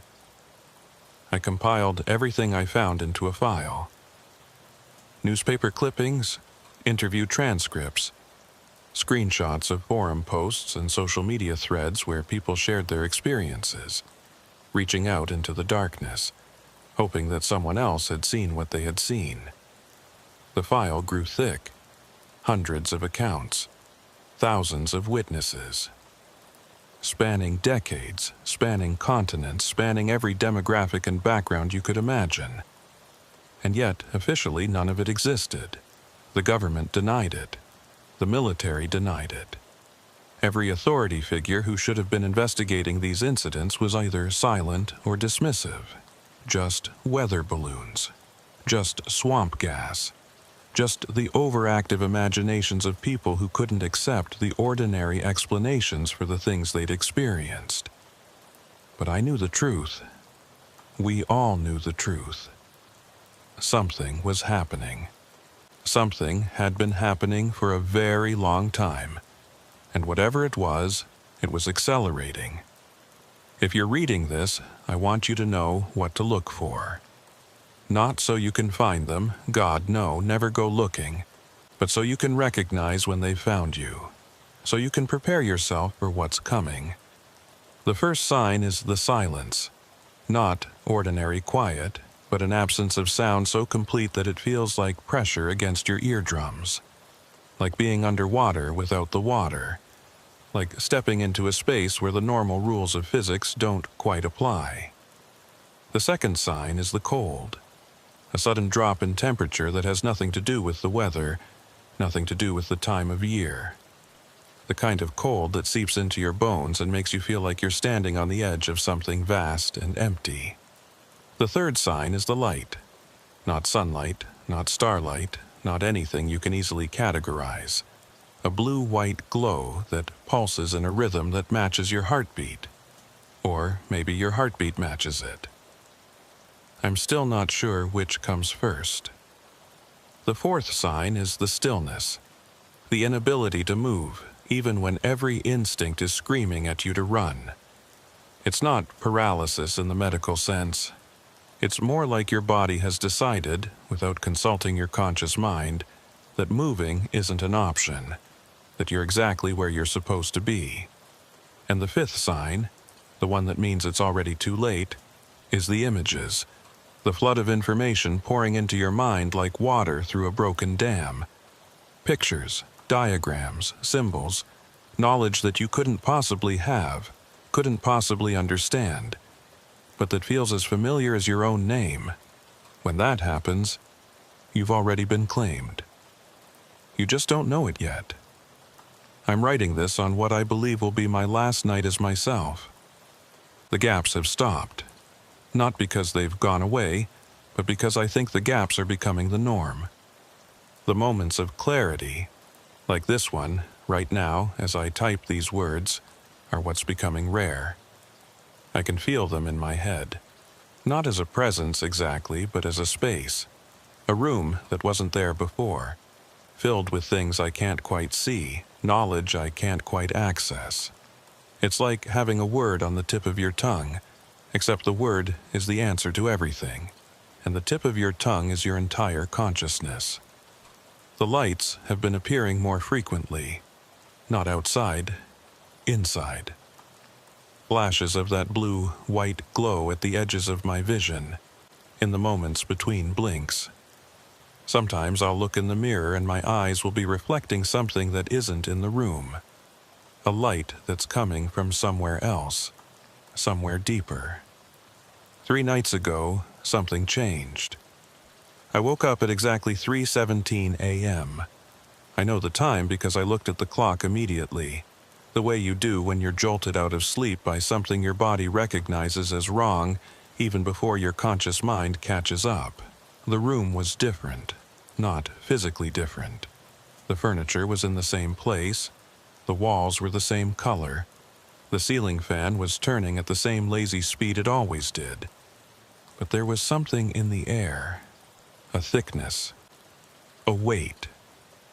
Like the atmosphere itself had become denser, more substantial, more present. And there was a sound. Not the blue-white hum I remembered from the tunnel. This was something else, a frequency so low that I felt it more than heard it. A vibration that seemed to originate from inside my own chest, radiating outward through my bones, through my muscles, through every cell in my body. I sat up in bed. The sheets were damp with sweat, even though the room felt cold. Colder than it should have been. Cold in that familiar, terrible way that I had learned to associate with things that shouldn't exist. And then I saw them. Not clearly, never clearly. They were shapes at the edges of my vision. Figures that seemed to exist in my peripheral sight but vanished whenever I tried to look at them directly. Tall, thin, standing in the corners of the room, standing by the window, standing at the foot of my bed. I didn't move. I couldn't move. Not because I was frozen, not this time, but because I understood on some level that bypassed rational thought entirely that moving would be wrong. That staying still was what they wanted. That this was a test, or a measurement, or a calibration of some kind. They watched me for what felt like hours. I watched them back, or tried to, catching glimpses, fragments, suggestions of form without ever seeing the whole. Eyes that weren't quite eyes. Hands that weren't quite hands. Bodies that seemed to shift and flow like liquid metal, like the surface of that object in the tunnel, like something that existed in dimensions my human brain wasn't equipped to perceive. And then one of them spoke, not out loud. The sound, if you could call it a sound, came from inside my head, from that room they had built there, the space that wasn't mine anymore. A voice that was like static and music and mathematics all at once, conveying meaning without words, understanding without language. You are progressing well. That was the message. The translation, the closest approximation my human mind could make to what was being communicated. You are progressing well. I wanted to ask what I was progressing toward. I wanted to demand answers about the tunnel, about Devon, about all the years of gaps and dreams, and watching the sky for lights that never came. But I couldn't form the questions. The words wouldn't come. It was like trying to speak underwater, like trying to communicate through a medium that wasn't designed for human language. The figures faded. The cold receded. The vibration in my chest gradually subsided until it was just my heartbeat again, just the ordinary rhythm of a body that was still, for now, mostly human. I lay there until sunrise, staring at the ceiling, trying to understand what had happened. I still don't understand. I'm not sure I ever will. The next night was worse. I didn't wake up in my bed. I woke up in the kitchen, standing in front of the sink holding a glass of water that I didn't remember pouring. The clock on the microwave said 4:44 a.m., a time that felt significant somehow, though I couldn't say why. My hands were shaking. The water in the glass rippled and sloshed, catching the light from the street lamp outside in ways that seemed wrong, that seemed to bend and refract in patterns I couldn't explain. And there was something on my skin. Marks. Faint, barely visible in the dim light, but definitely there. Patterns that looked almost like circuitry. Thin lines tracing paths across my forearms, my wrists, the backs of my hands. They weren't tattoos. They weren't scars. They were something else. Something that looked like it had grown there, or been etched there, or had always been there waiting to become visible. I ran to the bathroom, turned on the light, stood in front of the mirror and stared at myself. My face looked the same. My eyes looked the same. But the marks were everywhere now, not just on my arms, but on my neck, my chest, my face. A network of impossibly fine lines that seemed to pulse faintly with that familiar blue-white glow, like my body had become a map of something I couldn't read. I screamed. I remember screaming. I remember the sound of my own voice echoing off the tile walls. Too loud, too desperate, too human. And then the marks faded, just like that. One moment they were there, a web of impossible geometry covering my skin, and the next moment they were gone, as if they had never existed at all. I spent the rest of the night searching my body for any trace of them. I found nothing, but I knew that they were still there, just beneath the surface, waiting. Last night was the third night. I didn't sleep at all. I sat in my living room with every light on, watching the windows, listening for any sound that wasn't supposed to be there. I had a notebook in my lap, the same notebook I'd started keeping all those years ago, after the tunnel. I was writing, recording, trying to document everything that was happening to me in case I wasn't around to tell the story myself. Around 2 a.m., the power went out. Not a blackout. The streetlights outside were still on, and I could see my neighbor's porch light glowing through the curtains. Just my house. Just my electricity. As if something had reached in and turned off the current flowing to this specific building, this specific address, this specific person. I waited in the darkness. The cold came first. That deep, bone-penetrating cold that I remembered from the tunnel. I could see my breath in front of me, even though it was the middle of summer, even though the air conditioning had been running all day. Then the silence. That underwater pressure. That absence of sound that felt almost physical. I couldn't hear the hum of the refrigerator. I couldn't hear traffic from the street outside.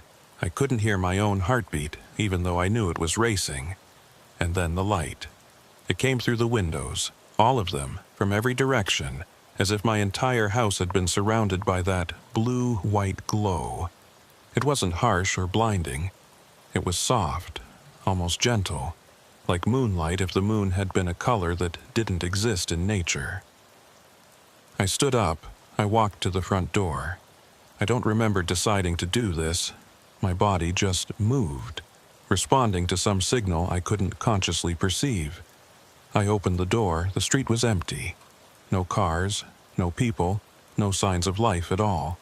Just the glow, everywhere, filling the air like mist, like the entire world had been replaced by that light. And standing at the end of my driveway was a figure.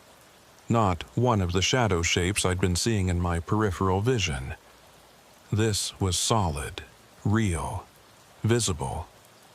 It was tall, at least 7 feet, and thin, with proportions that weren't quite human.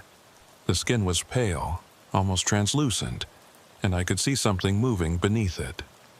Not blood, not muscle. Something else.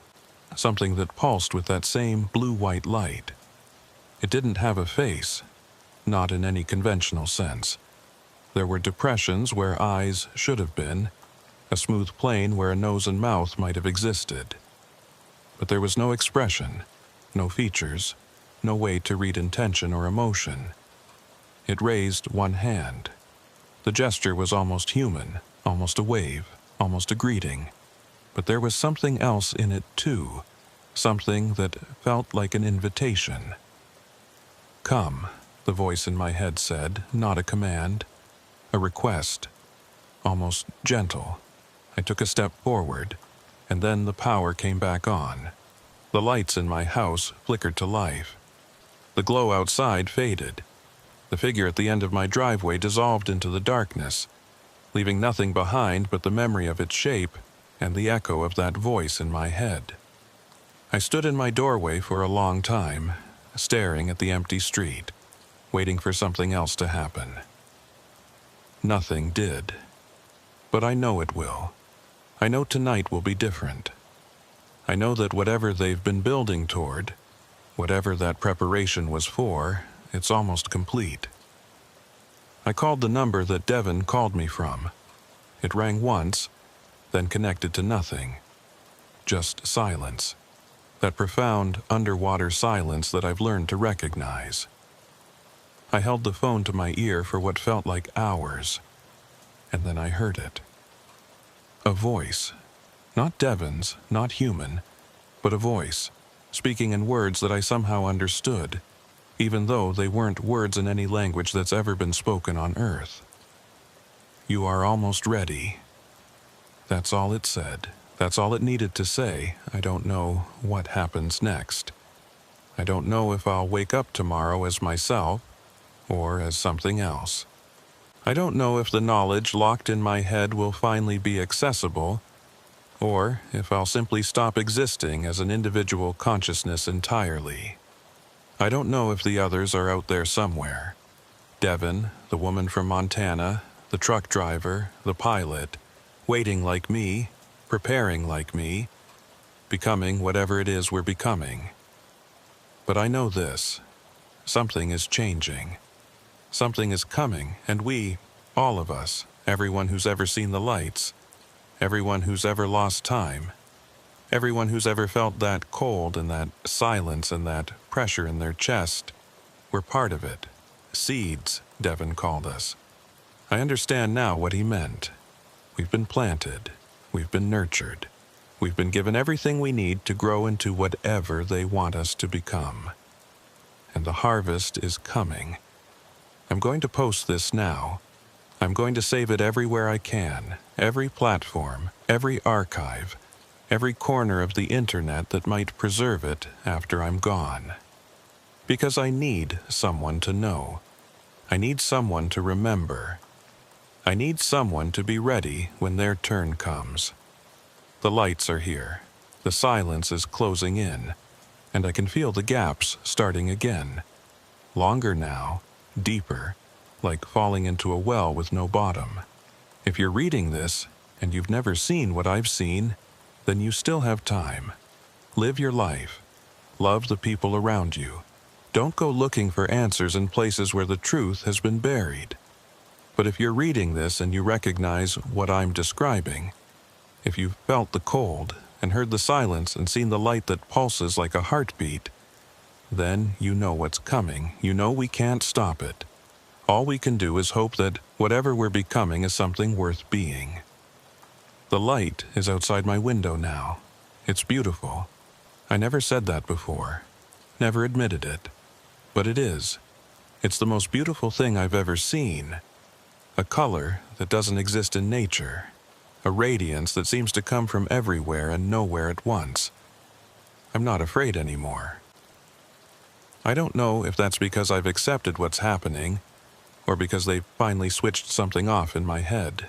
Either way, the fear is gone. All that's left is the waiting. All that's left is the becoming. My name is Jared Colton. I was a soldier. I was a witness. I was a seed.